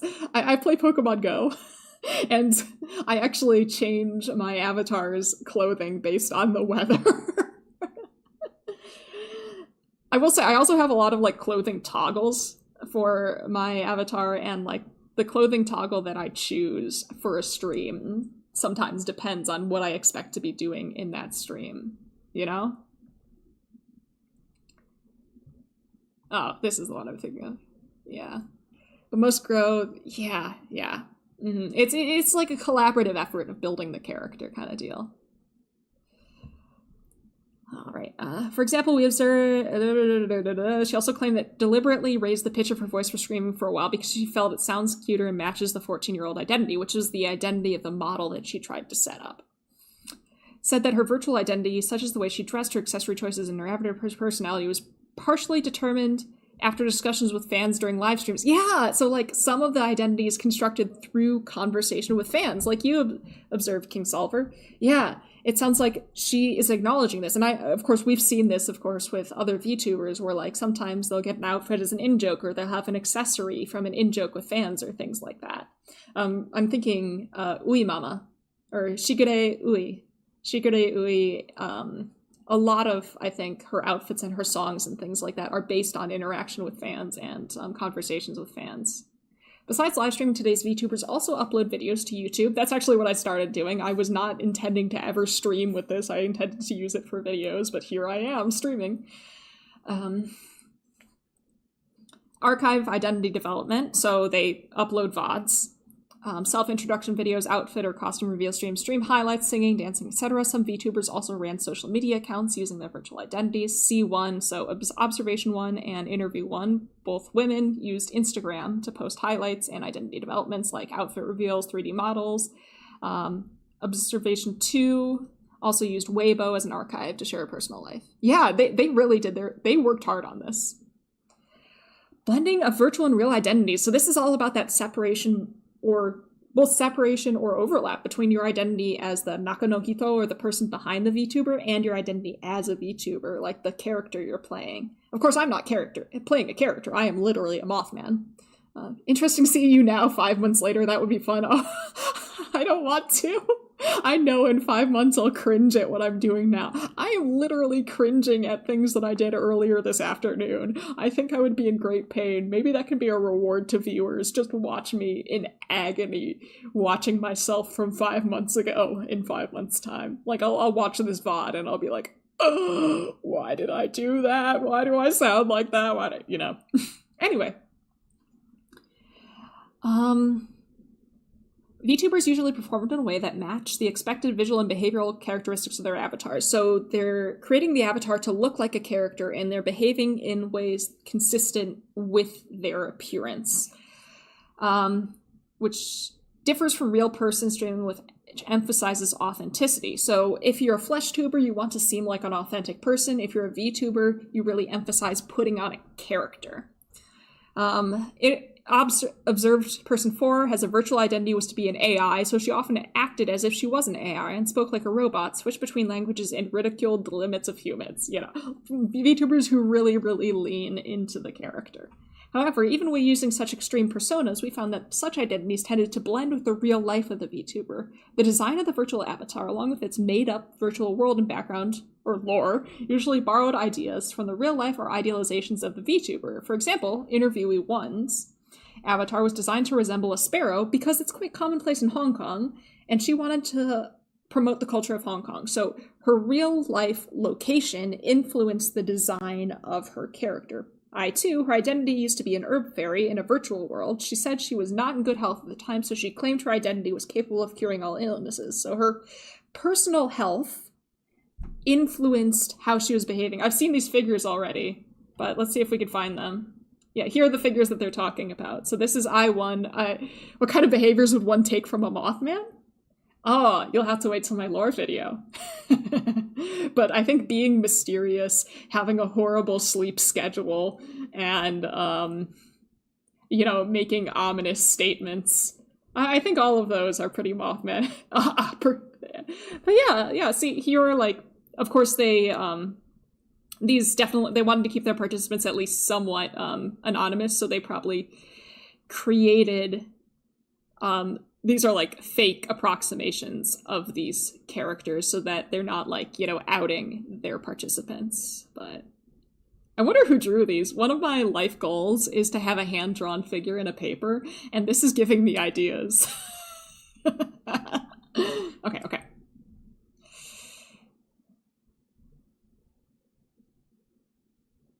Let's see. Apart from their design, all of our interviewees, 2, 4, 6, and 9, so 4 out of 9, of all our interviewees, 4 of 9 emphasize how they performed their avatar to mimic themselves in real life. So they didn't deliberately perform a completely made-up identity. They're trying to be themselves to an extent. I performed an identity with my personalities in reality. I hope my viewers like my real self rather than just the avatar alone. So they're admitting that they are intentionally being themselves even through this avatar. They also mentioned it would be difficult to maintain a virtual identity that differed greatly from the VTuber's own identity in the long run. I feel that.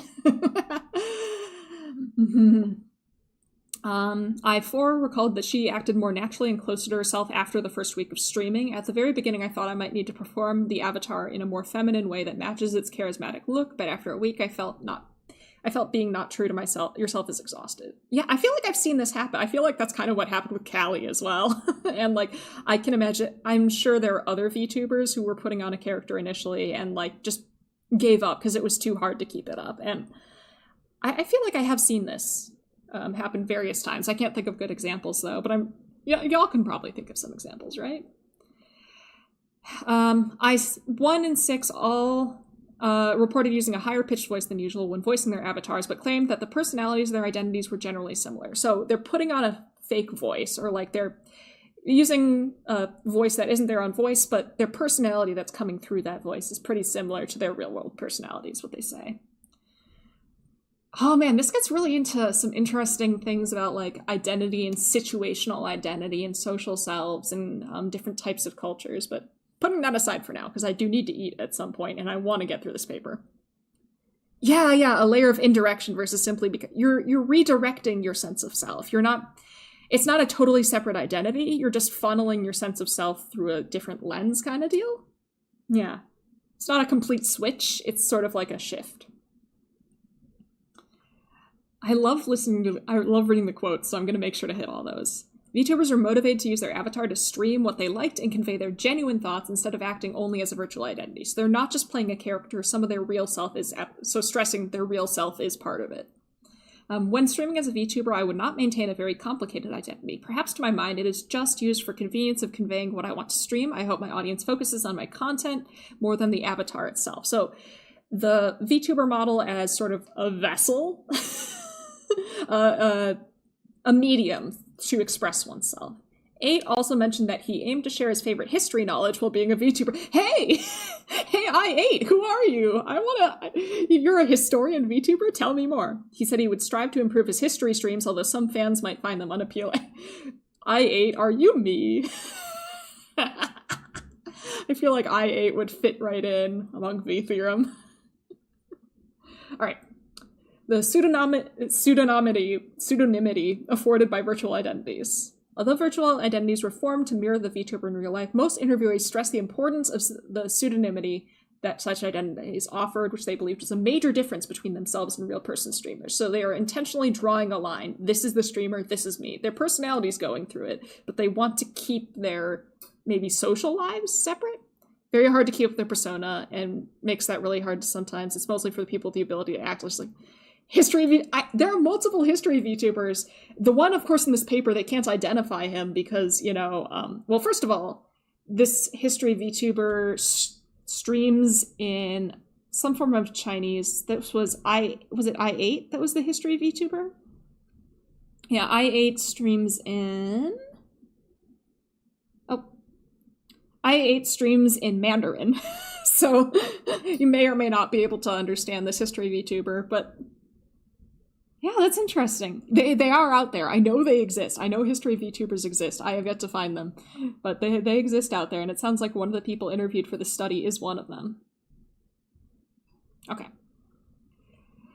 I make efforts to maintain my virtual identity. To many of my fans, I'm a considerate friend, but it would cause a sense of incongruity among viewers if they knew too much about my privacy in real life. So they're trying to reduce dissonance among their viewers. Mm-hmm. I wonder if there are Chinese groups comparable to VTheorem. I wonder too. I'd have to look. I think Phi's done more looking into what other academic VTuber groups are out there.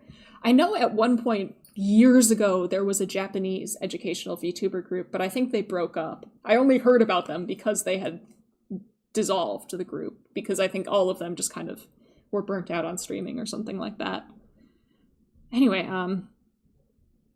So such pseudonymity implies a pseudonymous identity as a brand of their streams, and relative anonymity where no personally identifiable information should be mentioned or talked about, which is, very much like, if you go on virtual YouTuber subreddit, like past lives, even past lives that were also anonymous that wouldn't connect back to the real person are treated as spoilers. There's this very strong norm in VTuber culture that the self should be separate from the VTuber, especially among corporate VTubers. That's huge among corporate VTubers. Indies, it's a little fuzzier. But, still. Furthermore, interviewees found that the benefits of such pseudonymity had empowered many to become streamers, especially women. So they mentioned earlier that this streaming space is pretty misogynistic, but it seems like because the VTuber is kind of almost a shield, I guess, like an identity shield between them and the real person, that seems to help. Oh yeah, so they do have this person. I too used to be a flesh tuber, a real person streamer before becoming a VTuber. I like how they just call it a real person streamer as if the VTuber isn't a real person. I like the choice in the language. She said she started streaming at the age of 15 or 16 and claimed to be sexually harassed quite regularly. After becoming a VTuber, she said, "I've rarely been harassed since then, although sporadic cases exist. Before that, I felt the whole environment was hostile against women." See, this is really interesting to me. It's just interesting to me that VTubers seem to be experiencing less social, at least according to this interview, experience less sexual harassment than flesh tubers. The sentiment was shared by I7, so it's not just this one participant, it's another one, who explained in retrospect that they, fans of flesh tubers, kind of have a sense of possession. They feel like paying to adopt the streamer as if she was their girlfriend. I know of a friend, she happened to post a selfie with her boyfriend and her fans really exploded. You know what I mean? However, for VTubers, such cases are rare. I don't know about that. I don't know. I mean, I guess it is rare, but, there are those, who really lean into the boyfriend experience, girlfriend experience, and for them, this stuff could be devastating. Not to name any names, but yeah, maybe there's more of a separation with VTubers, and it's only as much of a problem for those who deliberately invoke that kind of environment or foster that kind of parasociality.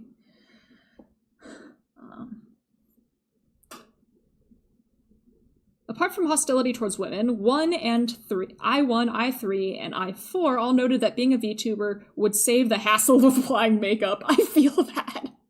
I don't need to look nice for stream. I mean, I never really cared about that, but it is comforting to know that I will always look nice for stream, even if I've just rolled out of bed or if I've just tripped and fallen in a puddle of mud. I will look nice. I will always look the same, no matter how I look behind the camera. Which potentially lowers the barrier of becoming a streamer. I feel like it lowers the barrier of doing an individual live stream, but the costs of a live 2D model are so high that raises the barrier. So, I feel like it lowers the barrier to individual streams, but raises the barrier to becoming a streamer, if that makes sense. I7 and I9 also mentioned that for real person streamers, appearance is one of the most important features to attract viewership, and a female streamer probably has to be good looking. However, for VTubers, what appeals to the viewer could be your design, your voice, your personality, etc. instead, so it's placing less burden on physical attractiveness. Also added that virtual avatar could act as a channel of expression for streamers too shy to perform publicly. I feel that. I would not be able to stream if all of you were seeing my real life face right now. I have severe social anxiety, but having this is nice. I3, for example, is a male VTuber who regularly streamed female-oriented ASMR. He emphasized that he actually could not do the stream without the virtual avatar identity because it would be very embarrassing if it would be real person streams. Yeah, so it's that the shield of anonymity a little bit, people are more comfortable doing things anonymously than they are when they have some identity, and it's kind of like that, the VTuber as a shield to sort of protect your ego almost. These are so cute. I love these. Okay. These findings reveal that the construction of a VTuber identity requires design, effort before one's debut, and I'm still sad that they didn't look at corporate VTubers who were assigned their design. That's a missed opportunity. When interacting with others online, I prefer to know as few details of their body as possible. Hard agree. Though that is a double-edged sword, because it can lead to dehumanization if you don't see the person, or like, if you can't visualize the person behind it, it can lead to dehumanization, which can lead to a lot of like really unpleasant behaviors. But I do really like that my physical appearance doesn't really influence how people interact with me online. That's very nice, I would say. I also feel like VTuber viewers and IRL streamers have different interests and norms, and we may act more reserved with a VTuber. Oh, that's an interesting thought. I feel like with VTubers and real flesh streamers, I feel like personally when I'm interacting with them, I treat them similarly. But I do wonder if that's an interesting question. That's an interesting thought. There's a lot of really cool areas for further research in this space, and I would love to be involved in that and read more about it. Maybe, I've been thinking about, this is kind of a pie in the sky, may or may not actually happen, but like, I thought it might be fun to, perhaps when I get a bit of a bigger audience, if I get a bit of a bigger audience, it would be fun if we could all design a study together and conduct a study, like maybe on VTubing and stuff like that. And it would be fun for all of us to come up with a hypothesis together, design a study. I don't know. I would like that. Authors, Mylan A, chat. Anyway, okay. Right. Long-term fine-tuning inspired by viewer feedback to increase viewer engagement. So it's a reciprocal identity formation sort of thing. Such identities were virtual but blended with one's real self and afforded pseudonymity. So they are virtual, but they're not completely separate from your real self. You're not playing a character. You are part of it. VTubers initially perform their virtual identity present more of their real and authentic self. So they are expressing their real self through the VTuber. It's not that they're playing a character. This is part of their internal identity. This is part of who they are. It's just a different method of expressing who they are. Although VTubers needed to build an identity as a brand similar to a real person, such an identity did not involve any personally identifiable information offered relative anonymity. Yep, sounds about right. Again, the VTuber model as an identity as kind of a shield between the real person and the online environment. Avatar-mediated performances. So putting on an act through your avatar. That sort of like indirect Proteus effect that Marlon was talking about earlier. Or like indirect interaction or indirectness.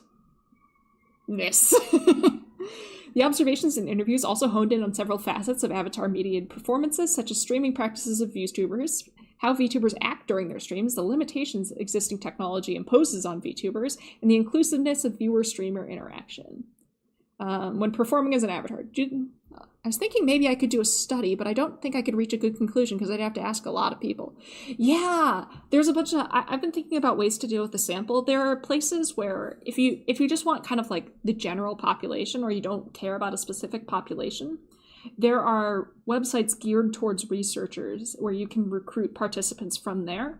If we're specifically looking for people who watch streamers, we might be able to get a good sample size through there, but we might also want to engage in snowball sampling or like putting out some sort of call online, putting up ads online to access that kind of population or do a pre-screening. There's a bunch of things we could do, but that's for a separate stream if we ever get around to it. Anyway.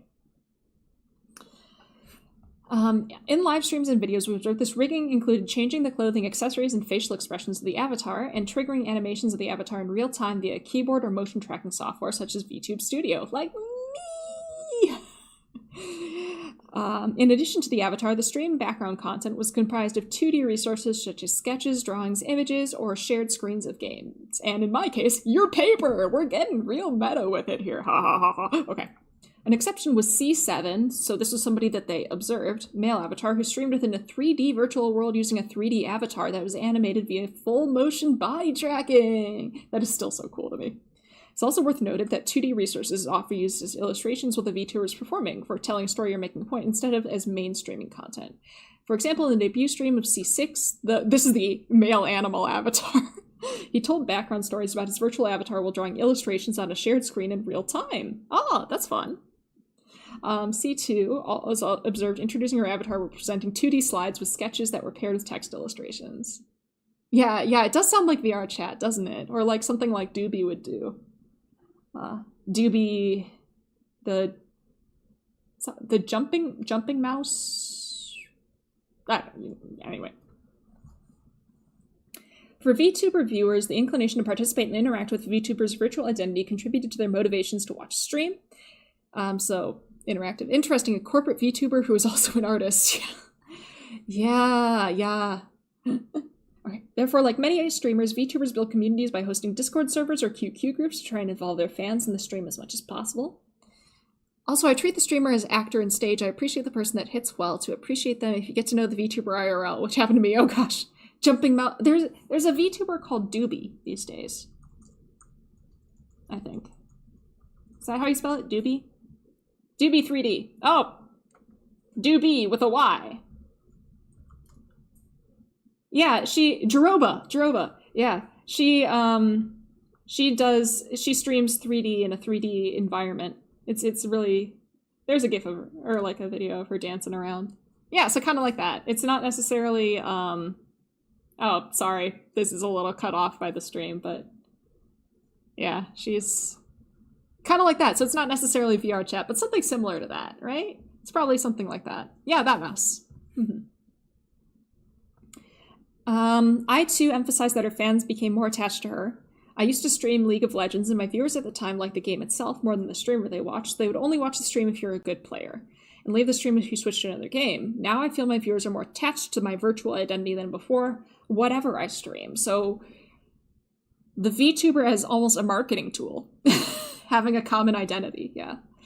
She recalled an instance when she fell asleep while streaming and her fans tried contacting her friends for her safety, starting Shiratori, a text game. So Shiratori, that's end catcher, right? That's like the last syllable or the last letter of a word to start. Anyway, didn't chat to show that we're not leaving her. Oh, that's so sweet.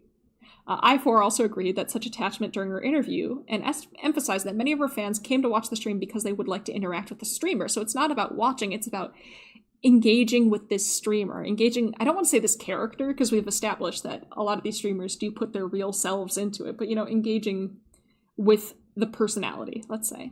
She could not focus. That was why her viewership may have dropped when she switched from chatting to gaming, because she couldn't focus on interacting with fans while playing games. Safety? Did they think she was hurt? I mean, it could be. Like I've seen, there's that thing that happened with Jack's Films a while back where he had to stop stream. Well, he didn't stop stream, but, like something happened midway through where like someone was outside his house.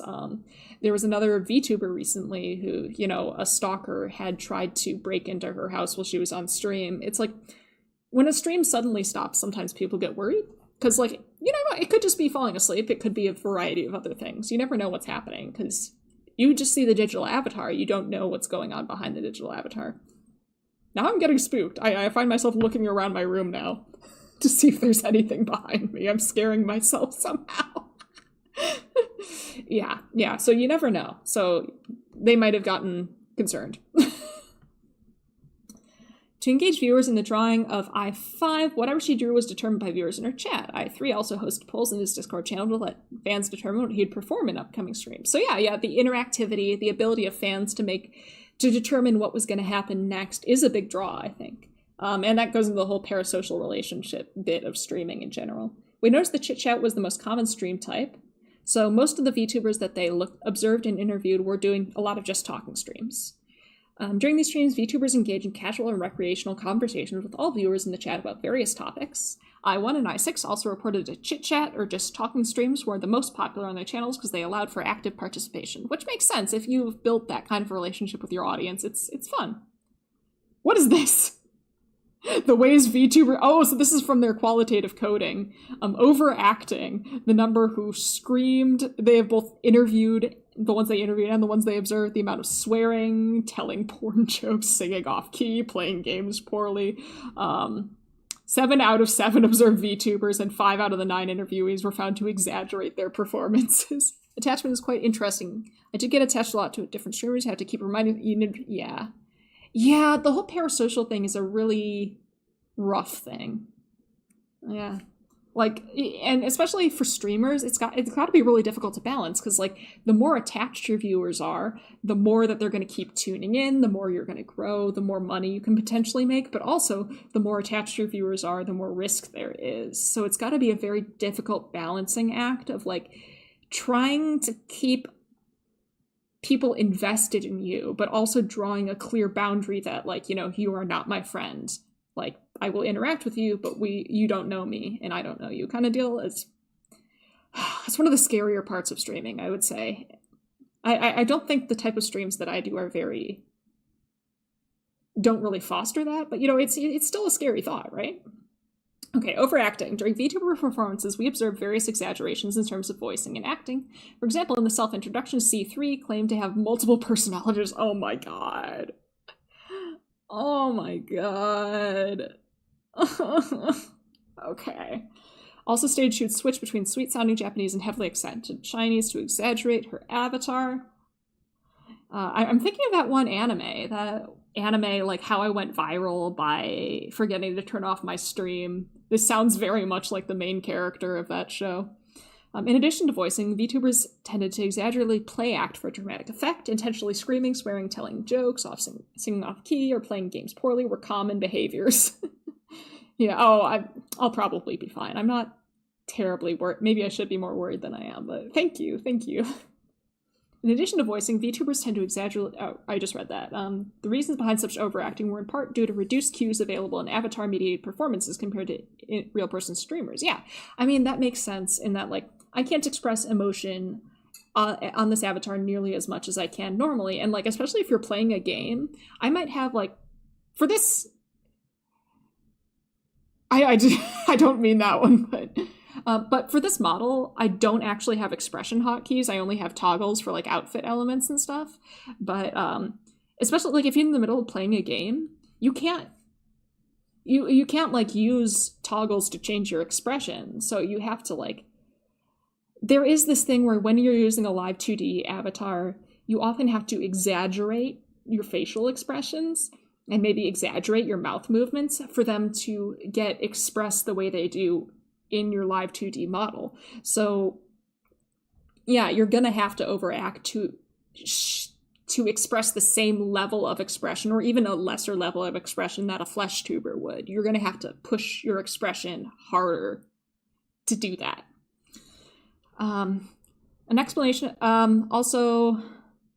explanation of higher than usual voice they used when voicing their avatars, i5 said that it would be straightforward for a real person streamer to express their emotion due to the presence of a webcam. However, a VTuber would seem somewhat dull if emotion lies solely on what you see on the avatar, so we have to inflate our performances.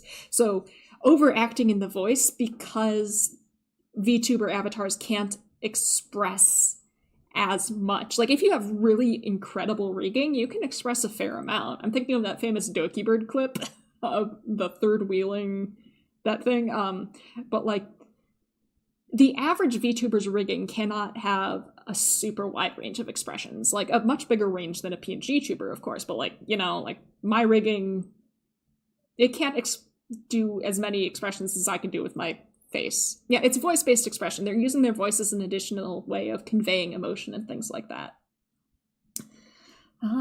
Also noticed reduction of nonverbal cues and stated that she would act more dramatically to make her performances more noticeable. Yeah, that Doki Bird clip.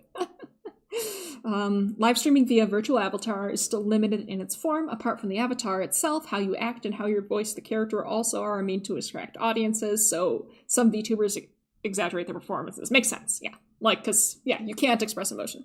Right? How right now my hands are taped to my elbows? Yeah. Is that... I did it because I was worried that I would be, blocking some of the text if I had my arms down, but let's let my arms down. Why not?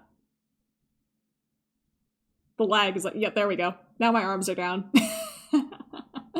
Yeah, normally I gesticulate a lot with my hands, and I cannot do that with this. I know Z has the advantage of having a 3D model, so she can like gesticulate a lot with her hands, which is great. I cannot do that. Unfortunately, my body language is very limited, shall we say. I'm gonna put them back up. Yeah. Normally people do gesticulate. I gesticulate a lot. And when I'm teaching, like, I'll even walk around, and stuff like that. So I'm very, very limited to how I can act through this model. And so that might lead people to overacting, I would say. I guess I don't really do that all that much, I think. But also in real life, I tend to act in an exaggerated manner. So maybe it's not that noticeable. I don't know. Okay. 3D models are really good at expressing emotions, but they're really good at expressing body language. I wouldn't say facial emotions they're terribly good at. But that's the same problem as with live 2D. They can express some emotions, but it's limited. It's not perfect. All right. By speaking with behind a virtual avatar, VTubers are generally more candid and straightforward.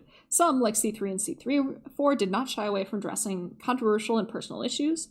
During C3's chat streams, she shared her personal experiences or anecdotes to inspire her fans. During one stream, she was asked about a controversial incident she was involved in. After asking her company for consent, so this is a company VTuber, she confessed her genuine opinions and admitted that she was at least partially to blame. Among her interviewees, I5 emphasized open-mindedness and liberalness as the most important features of her stream. She explained that fans like me, because they can talk about anything. Some other streamers might have rules about what cannot be talked about, like politics, sex, and so on, but I don't have any restrictions. Despite VTubers being relatively outspoken and overacting, viewers have also found to be quite tolerant of such behaviors. I, too, expressed the tolerance of her viewers compared to real person streaming experiences in game streams. She says that the audience become more tolerant. The viewers, when I was a real person streamer, came to watch your streams because of the game instead of the streamer. They would blame me if you were bad or simply made mistakes during the game. However, when streaming as a VTuber, my viewers would joke around inoffensively on the same occasion and teach you how to play. This agrees with our observations. When C3 swore at her viewers during her stream, instead of taking offense, her fans joked around and asked her to swear at them, sometimes even harsher for fun, knowing C3 was acting. Like Shigureui. Smugalana? I don't know Smugalana. I actually don't know that many VTubers, and I'm really bad at names, too, so... Limitations of 2D space. Based on our interviews, a major limitation of VTuber performances is the 2D space they perform with. I4 mentioned the inconvenience of presenting 3D content with 2D avatars. By comparison, real-person streamers said the virtual avatar limits your means of performance. Despite richness in facial expressions, all your movements below would not be detected. Like we were talking about my arms earlier. Oh, and they didn't go back up. I thought I'd put them back up, but they didn't go. Real person streamers can make use of their hand gestures and even rotate their webcam 360 degrees. She also mentioned that VTubers need to remain seated upright for head motions to be detected. This is true. I keep finding myself having to, correct this is actually really good for my posture, because I slump a lot, or, I will use my laptop while I'm lying down or something. I can't do that while I'm VTubing. So maybe this is how I fix my bad posture. I need to stream more often or something.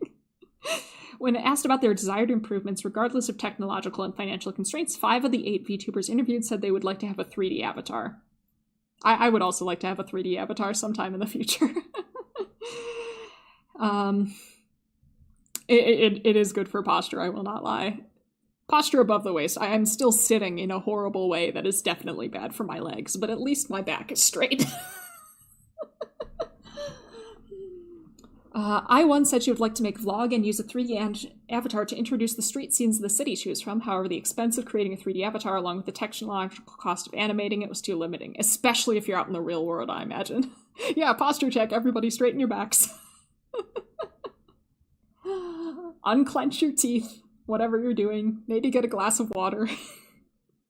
Gender expression. This is the part I was really excited about. Okay.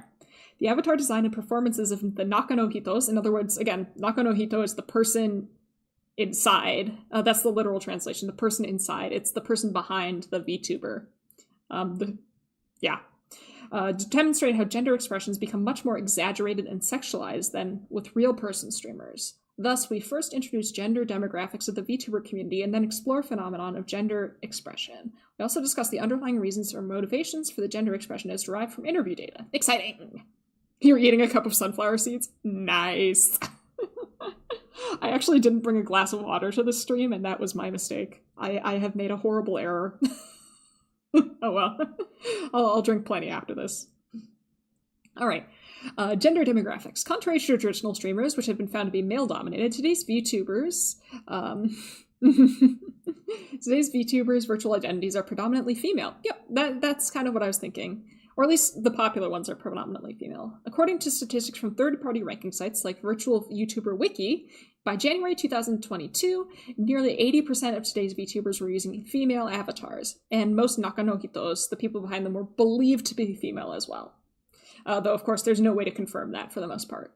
This is usually because VTuber viewers mainly consist of anime, comics, and game lovers. ACG, we determined that's what that stands for earlier, who are mostly male and favor feminine avatars voiced by feminine, though not necessarily female, Nakanohito.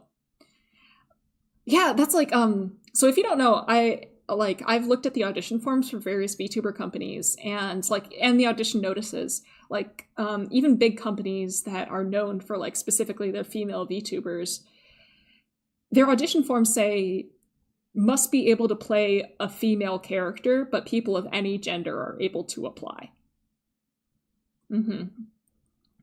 Okay. Among our female interviewees, I4 and I5 disclosed that 80% of their viewers were male, and most of them were from the anime, comic, and gaming community. I2 said that of the 156 fans in her QQ chat, only 4 were female. That's a pretty skewed case. Oh my gosh. During their interviews, both I3 and I5 mentioned that being a male VTuber was much more difficult than being a female VTuber because viewers preferred feminine performances.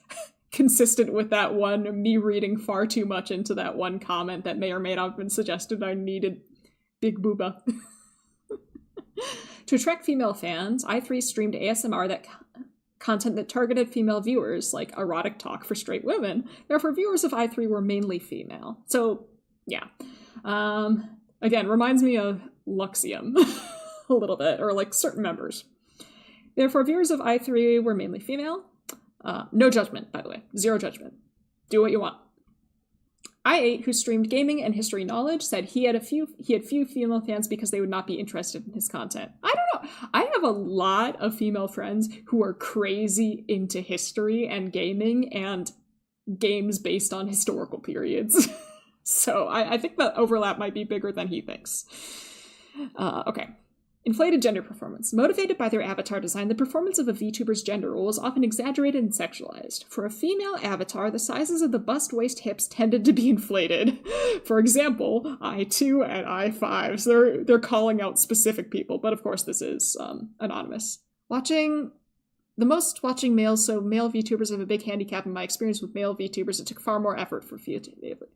I think to some extent that's true.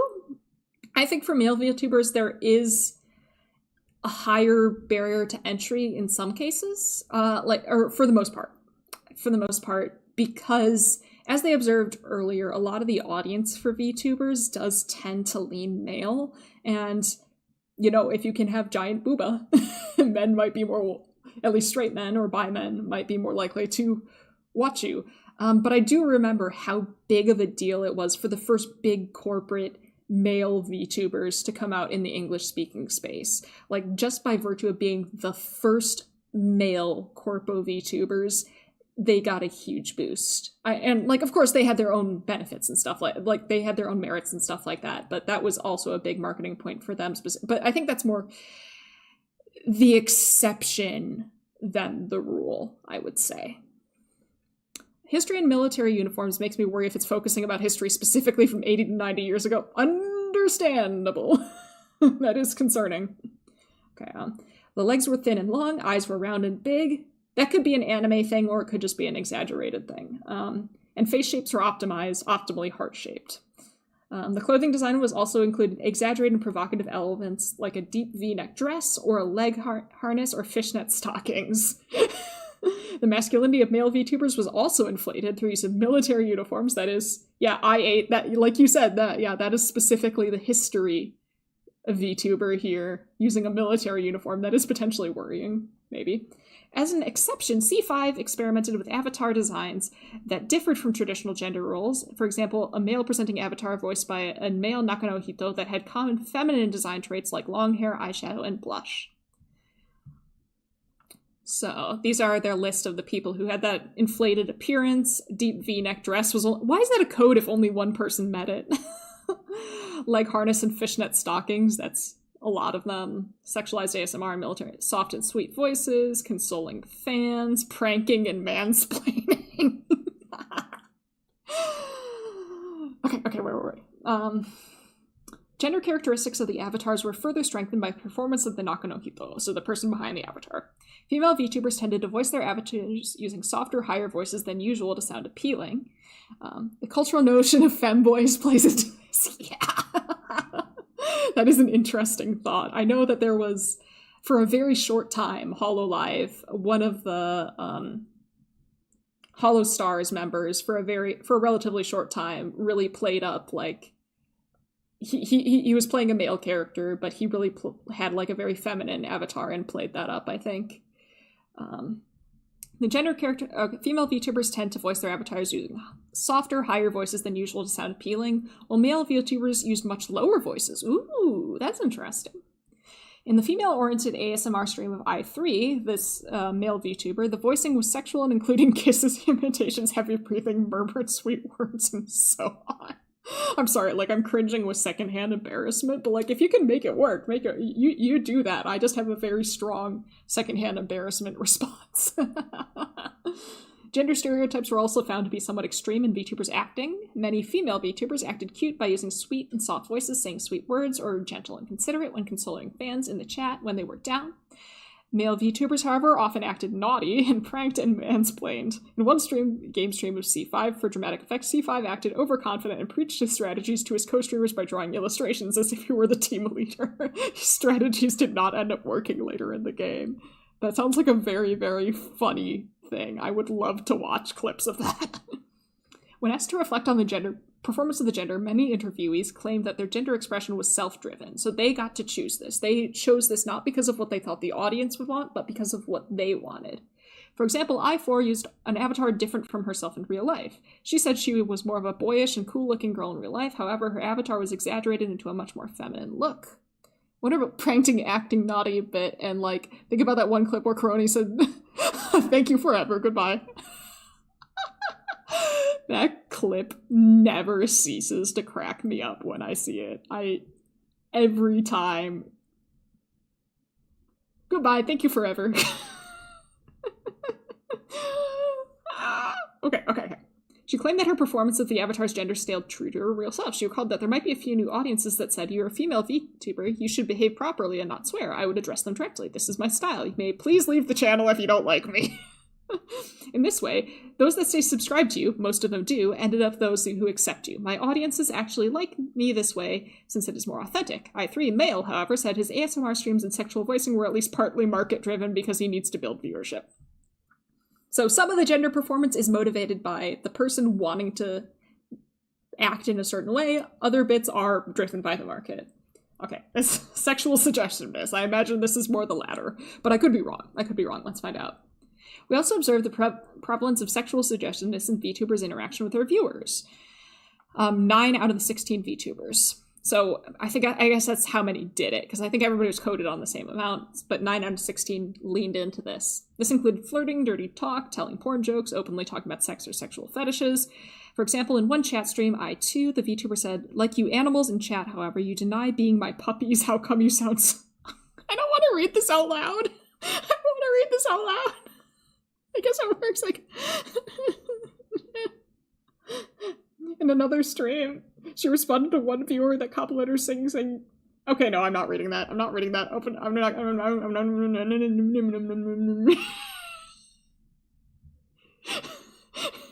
The link to the paper is in the description if you would like to read it. When asked to reflect on such suggestions, I2, along with I4 and I5, said her performances, even though suggested, were generally natural and spontaneous. I9 also mentioned flirtations in her interview and said she was neutral about it because VTubers have to make up for the reduced cues of visual avatars via their performances, of which flirting could be more effective. So it's kind of compensating for their inability to express themselves as much. Okay, you don't have to, mate. I think it's better. Yeah, you go read that. You go read that alone. Anyway. Compared to real person streamers, she claimed that real person streamers might often turn to sexual appeal as part of their physical body to attract viewers, while it is impossible, at least visually, for a VTuber. I would disagree that it's impossible for a VTuber to do that. She said a female real person streamer once received a gift of 520 yuan, which reads like "I love you" in Mandarin. She then made a heart hand directly upon her chest. Yes, I agree. The character design stuff there's a lot going on there.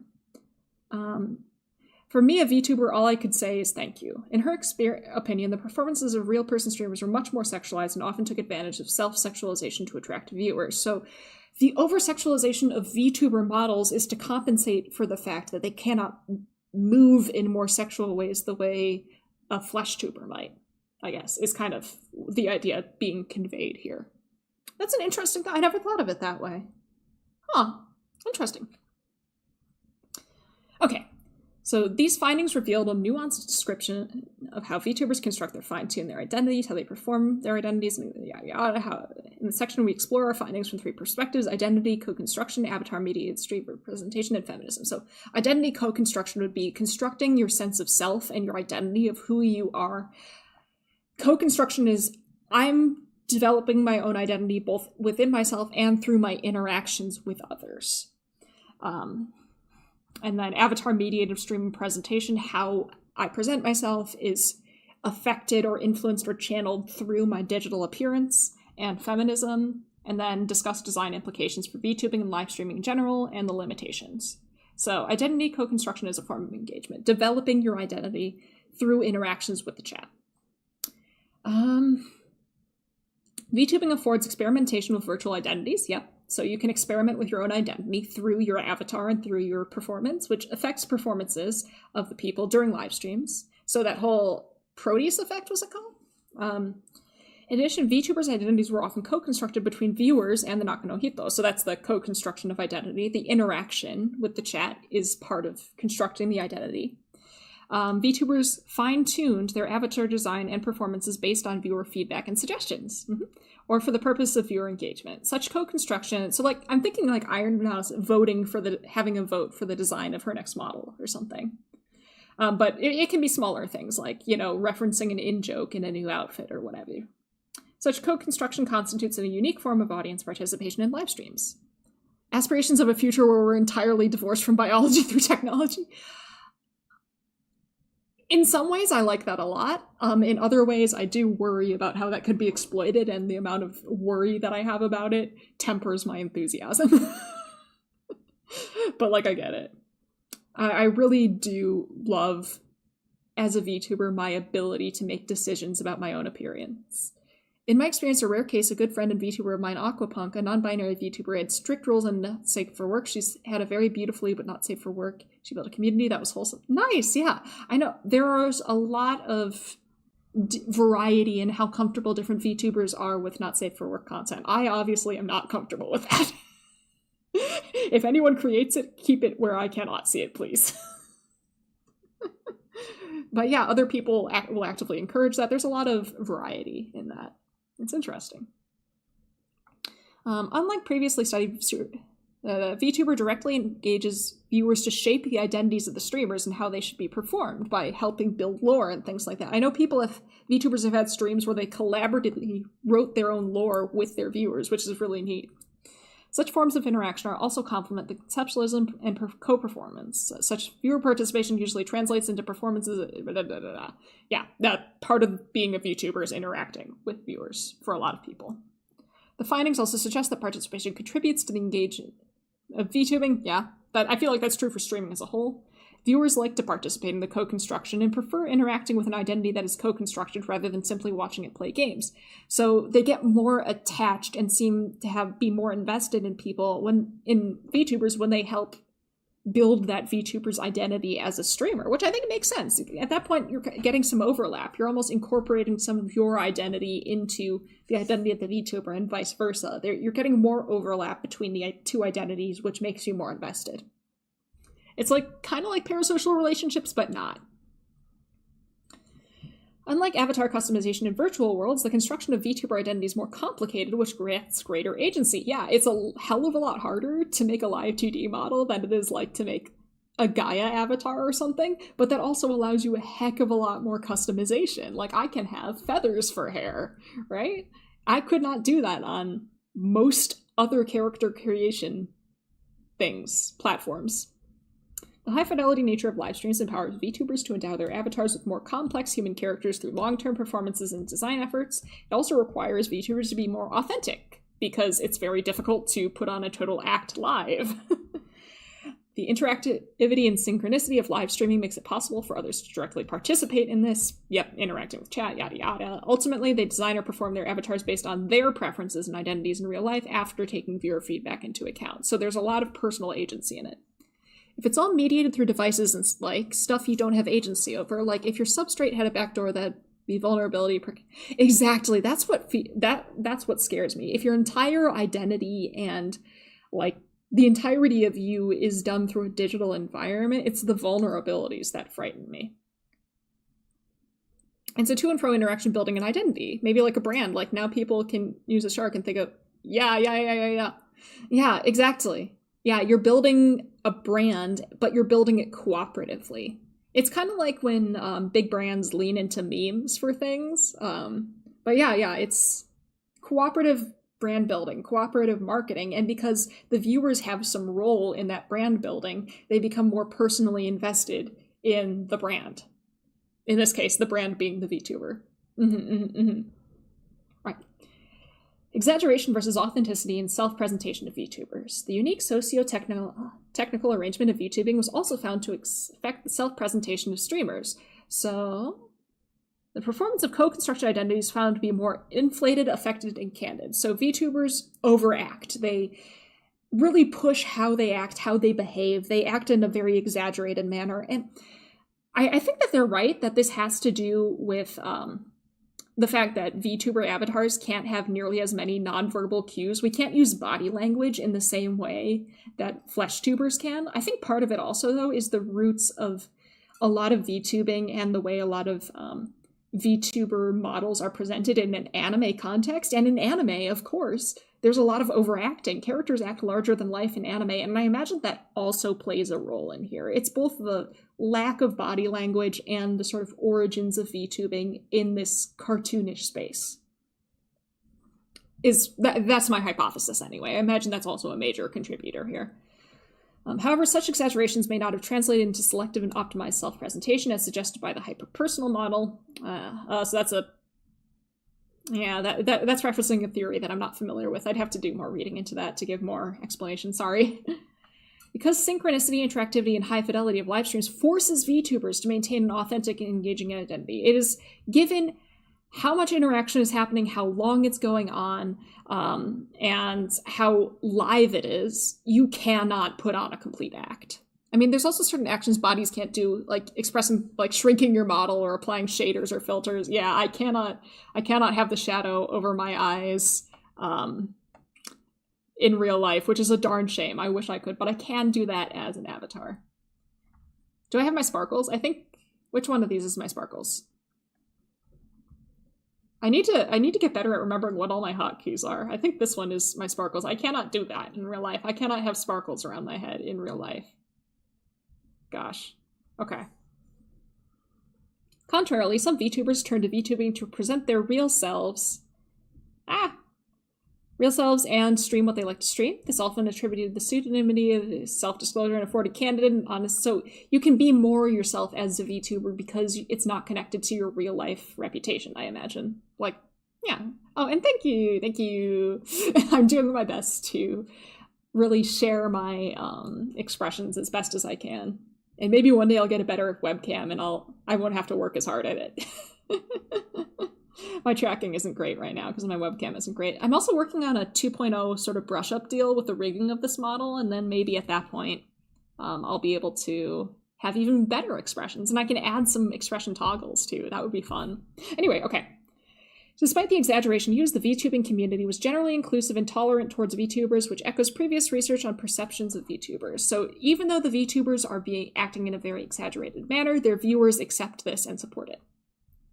Some interviewees stressed the reduction in harassment and inclusiveness experienced during their VTubing practices. On the one hand, it could be attributed to the sense of distance that makes Nakanohito invisible, so essentially it's hiding the real person behind the character, which reduces harassment and reminds viewers that the inflated presentation is acting. So you're hyper aware that I am putting on some sort of performance for you because of my cartoonish avatar. On the other hand, the reduced nonverbal cues may lead viewers to inflate and idealize their perception of a VTuber as suggested by the hyper-personal model, which translates into tolerant and inclusive environment. So, essentially, people are more tolerant of VTubers because the VTuber has less ways of expressing themselves. The person is elaborating a hell of a lot more in their head. They're creating an idealized version of the streamer in their head, because they have less information to work off with, so their brain is trying to fill in the gaps. All right, objectification theory. This is the feminism part. The objectification theory posits that women are frequently sexually objectified via the male gaze, and that the prevalence of such objectification can lead to internalization, also known as self-objectification, where women internalize the male gaze as a primary view of themselves. Self-objectification causes negative consequences like body shaming, depression, anxiety, eating disorders, and so on. Unlike other social media or avatar-mediated systems that often put women in objectified roles, like, for example, for a long time in Pokemon Go, if you wanted the female avatar, you had to have a giant chest and big hips and a tiny waist. Like, it forced you into these exaggerated proportions, and a lot of places are like that. Ooh, I don't know enough about cyberfeminism or xenofeminism, but I'd have to look into that. But it does sound like, just based on the names of those things, they do sound like they would have interesting things to say about this type of, like, research. I'd love to think more about that and hear more about that. VTubing affords greater agency in gender-related design and performance, where VTubers, mostly women, can infuse customized gender and sexuality into their avatars via outfit design, animation design, voicing, chatting with viewers, and so on, and even the shape of their bodies, right? When you're designing a VTuber avatar, whether you're a man or a woman, or neither, or both, or whatever, you get to choose your body shape. You get to choose everything about your avatar's appearance. Like, it's insane. You have way more customization, and you can control exactly how much sexualization or lack there is of your avatar. Like, at least your avatar's appearance, not how what people do with that appearance, but like how you appear, which is really cool. Such affordances open avenues for future investigation in the landscapes of gender expression by disentangling virtual and real gender identity. That is interesting. Gender identities differing in real life versus in online spaces. Particularly, we're interested in how female streamers consider their virtual gender customization before and after being a VTuber in a misogynist environment, and whether female dominance of VTubing could be seen as empowerment or objectification of women. I feel like it could be both. I mean, it doesn't have to be one or the other, right? It could be both. Our research focused primarily on the customization, and all these problems that emerged after all this technology, and this would never happen without the internet, and the line between the person and the screen has become clear, balsa blurred. Yeah, it's interesting. The separation of online and offline spaces has become increasingly blurred as time goes on. And there's a lot of reasons for that, and maybe I can talk about that another time, but yeah, it leads to a lot of interesting questions and problems and phenomena, I would say. Right. Our research focused primarily on the customization and performance of virtual gender alone. VTubing allowed for experimentation of new gender identities, like an I4, which was I4 the one who's like tomboyish in real life, but really feminine online? And gender expressions different from stereotypes. Oh no, that was C5. No, that's not C5. C5 is someone else, because I4 was the one they interviewed and probably talked about tomboyish in real life, feminine in the avatar. C5 is was C5 a very feminine looking man? Let's see, C5, yeah. I think that was the very feminine looking man that they mentioned. Our interviewees also mentioned it alleviated the appearance anxiety of being a streamer and sometimes granted a sense of power and control over gender expression. I would heartily agree with that. I feel a lot more comfortable with my personal avatar because I have a lot more control over how I can express my appearance and my gender through my VTuber model than a flesh and blood body. It is very nice. Nevertheless, such agency might not necessarily translate into empowered sexuality, especially when exposed to misogynistic viewers. Self-sexualization is prevalent, and often used as a strategy to engage viewers, mostly male. It remains to be seen how such self-sexualization impacts the psychological well-being of Nakanohitos, so the people behind the avatars, especially women, and whether it leads to self-objectification while VTubing via an often sexualized avatar that does not necessarily resemble themselves. Interesting thought. So that's sort of feedback going on between the avatar and the sense of self. We advocate for further efforts in CSCW, which I've already forgotten. Computer science cooperative work? I've already forgotten. To understand these issues through the lens of feminism, in particular a survey study, is needed to measure potential self-objectification in this scenario. I'd be interested to see the results of that. Many interviewees explain their motivation were self-driven, and such sexualization was based solely on their virtual avatar. However, this is still concerning because previous studies in lab environments suggested that controlling a sexualized avatar that resembles oneself might lead to self-objectification in the real world. So there might be unconscious processes going here that the interviewees were not able to convey. Despite sexualized gender expression, our interviewees almost unanimously reported less sexual harassment or hostility from viewers, which is still wild and super cool to me, which is uncommon in live streaming. The question of whether this phenomenon can be seen as empowerment also remains open for feminist debate. VTubing could potentially act as expedient for women or members of minority groups to stream. Well, I want to be in the VTuber scene, but it's hard to keep up with both offline and online, so I decided to try VTuber management as a means to gain some skills. I hope one day I can give... It is hard to balance, but VTubing will take up almost exactly as much time as you want it to. You can stream every day with highly prepared streams, or you can stream very, very infrequently with zero to no preparation, it'll always take up some amount of time, but you don't have to go all out, right? It can take up a lot of time, or it can take up very little time, depending on what you want to do and how much effort you're willing to put in, or how much effort you can put in, VTubing could... In some ways, it still caters to its viewership, similar to the raunch culture. The seeming female dominance of VTubing that is entrenched in such a culture might actually imply a sense of false empowerment as it works to maintain the sexual status quo. We propose design implications for VTubing. I'm very excited about this. Okay.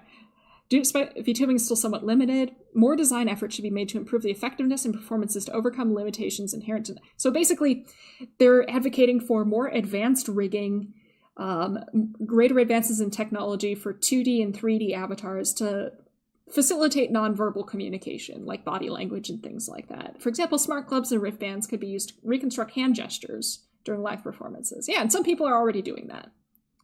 Hey, I'm also a jack of all trades and master of none. I'm not good at any one particular thing, but I'm halfway decent at a fair number of things, So design opportunity to provide support tools that, this is how you can tell that this is a human-computer interaction paper, because these people are... Human-computer interaction is like a mix of psychology, sociology, and also CS and engineering. So this is a design opportunity. We can use this. This is a gap for us to fill. We can create new technology to allow for more expressive VTuber models and more expressive streaming. Furthermore, as most VTubers mention the need for cheaper 3D avatars, there is thus a need to remove barriers of creating a 3D avatar and support performance-driven animation of these avatars during live streams via improved software and design tools. So they're advocating for other HCI people, and maybe even themselves, to create better tools for digital avatars and streaming. And, of course, generative AI is a potential solution they mention. Though I have heard generative AI 3D models... they have problems because they're not good at simplifying things. They tend to have way more, what's the name, surfaces or whatever, polygons or whatever, than a normal 3D model would, which makes them much bigger files, which makes them harder to use and run, is what I've heard. But it could always improve. Design for the pseudonym. This word is my enemy today. Pseudonymous identity. VTubers are found to valuable pseudonymity and avatar hours and the authenticity of their identity performance. So they're appreciating the balance of anonymity while still having some identity or self in there. This prior work highlights the sensitivity of Nakanohito's personal information, so the need for VTubers to keep their personal lives very separate from their VTuber lives, while calling for transparency of working conditions and fair treatment. Yeah, that's difficult. That's difficult. Both like protecting yourself and staying anonymous, keeping your real life identity out of it, while still being able to advocate for fair working conditions. That's a very, very difficult puzzle. An expensive endeavor, and I'm down for better and more advancement in virtual space, but unless it becomes affordable, it's going to be left in the back trunk. True. Only the people who are already like really popular will be able to afford it, because most people don't have the money to do that. Or, you know, like people with pretty advanced skills, though, could probably do it too, but it's going to be a very limited technology that most people wouldn't be able to use. We argue that the blurring line between virtual and real should be made more transparent and more explicit to ensure the authenticity of VTubing and prevent VTubers from harassment. So they're saying we need to reinforce this separation between the VTuber and the person behind it, the Nakanohito, as they call them. For preventing from harassment, VTubers could specify do's and don'ts for incoming viewers in their social media groups. So like rules in a Discord server, or I have rules in my description of the videos. VTubing companies can also promote industry consensus to fan groups or new VTubers. So sort of companies enforcing norms among the community. Moreover, as inspired by this reference, we call for VTubing platforms or software to better support privacy and identity management. We anticipate that, for instance, features that remind viewers during live streams what content might be virtual or authentic, as well as what could be considered private as configured by VTubers themselves. So help enforcing that line between the VTuber and the person behind it. Could reduce hostility or harassment and ensure a more enjoyable, inclusive environment. Many VTubers reported less harassment, and virtual avatars could save streamers from appearance concerns and support those too shy. So this could empower groups who are currently targeted by online harassment to feel safer while streaming and reduce the harassment they face. Could help people with disabilities, for example.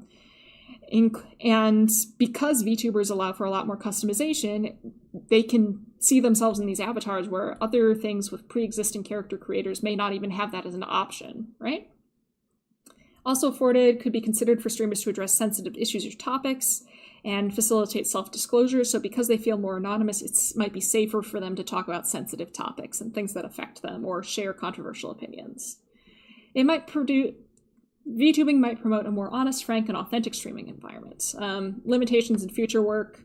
These are all Chinese-speaking VTubers, so there's cultural restrictions and cultural affordances that might not be taken into account. This might not generalize to other communities of VTubers. Although they're evenly distributed in whether they're companies or not, the observations and interviews could be biased because, yeah, VTuber affiliated with a company, corpo VTubers could be less inclined to be interviewed. And we did see that the majority of the people that they were able to interview were not affiliated with companies. It was, what was it? I think only 3 of the 9 were affiliated with companies, or something. I forget the numbers. They might not fully disclose their personal self as to maintain. Additionally, 2 of our participants were using their virtual identities while being interviewed. So 2 of the people they interviewed were using their VTuber avatars and acting in character while interviewed. So they might not have been fully honest about their self, the Nakanohito, the person behind the avatar, to maintain their anonymity, even though they agreed to talk about themselves as the Nakanohito, the person behind the avatar. So we want more future research, Expressiveness in 2D animation and creativity support in 3D avatar design appear to be promising fields for the foreseeable future, so we should work on that. And once the adoption of this has accumulated more popularity, so once VTubers become more popular, we expect to conduct a larger scale study. So they're going to do this again. Like when VTubing becomes more common, they're going to do a bigger study with more people across many different cultural backgrounds to understand it more. And maybe this is already happening. It's 2024, and this conference paper was presented in 2024, but it sounds like the data was collected in 2021 and 2022. And I would say the VTubing space has grown considerably over the past 2 to 3 years. So maybe they're already looking into this bigger study that they mentioned in their future directions section. This research studied how, this is just summing everything up. Acknowledgements, and then there's the reference section.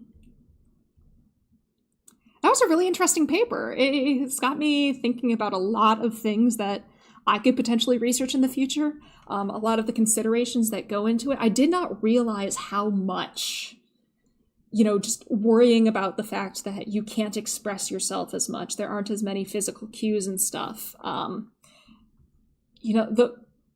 The limitations of facial expressions and gesticulation, body languages, and stuff like that, that seems to be a huge driver of many, many things when it comes to VTuber design, how VTubers behave on stream, all that kind of stuff. It's wild, right? Very cool paper. Very cool paper. I'm glad that we were able to read it. Oh, any thoughts or things that y'all want to share or talk about or ask about before I do get that food and water? Because I'm happy to talk about this some more. I can keep going. I think this is the longest stream I've ever done on this channel, but I can keep going if necessary. I am still young and spry.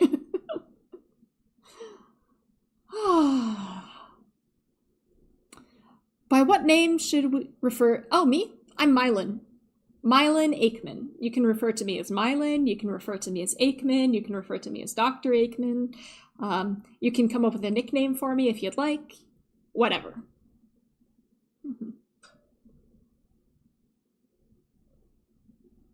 I'm pretty open to being referred to by any number of names, really. That doesn't matter to me so much.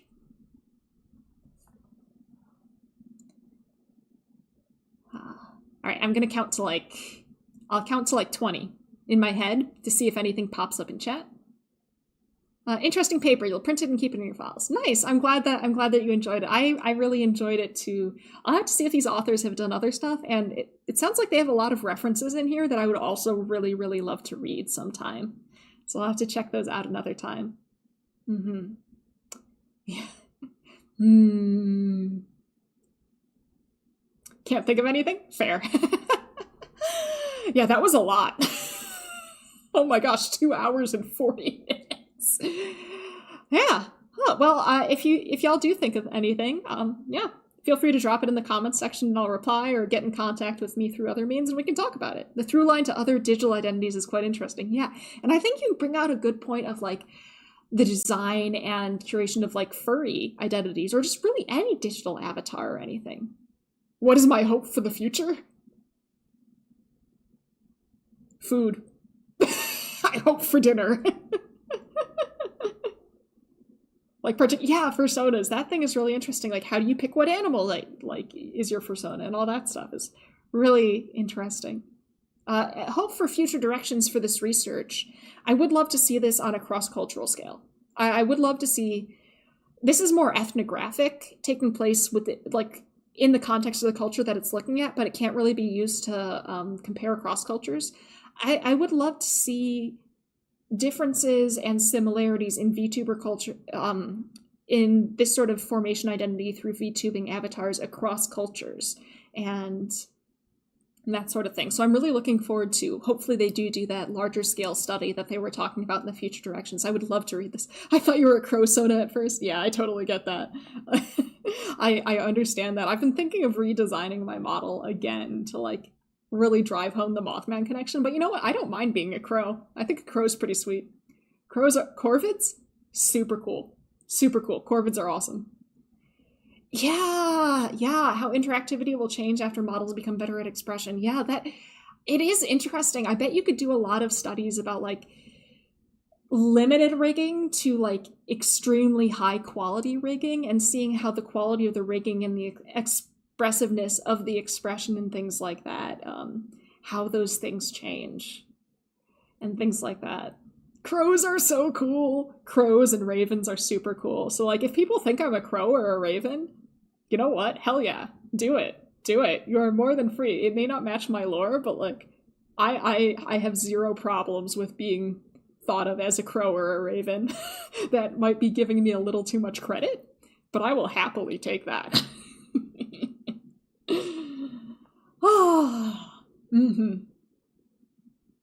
All right, yeah, I should get ready for dinner. I forgot that I have to get up early tomorrow for class, and I need a long time to wind down before bed.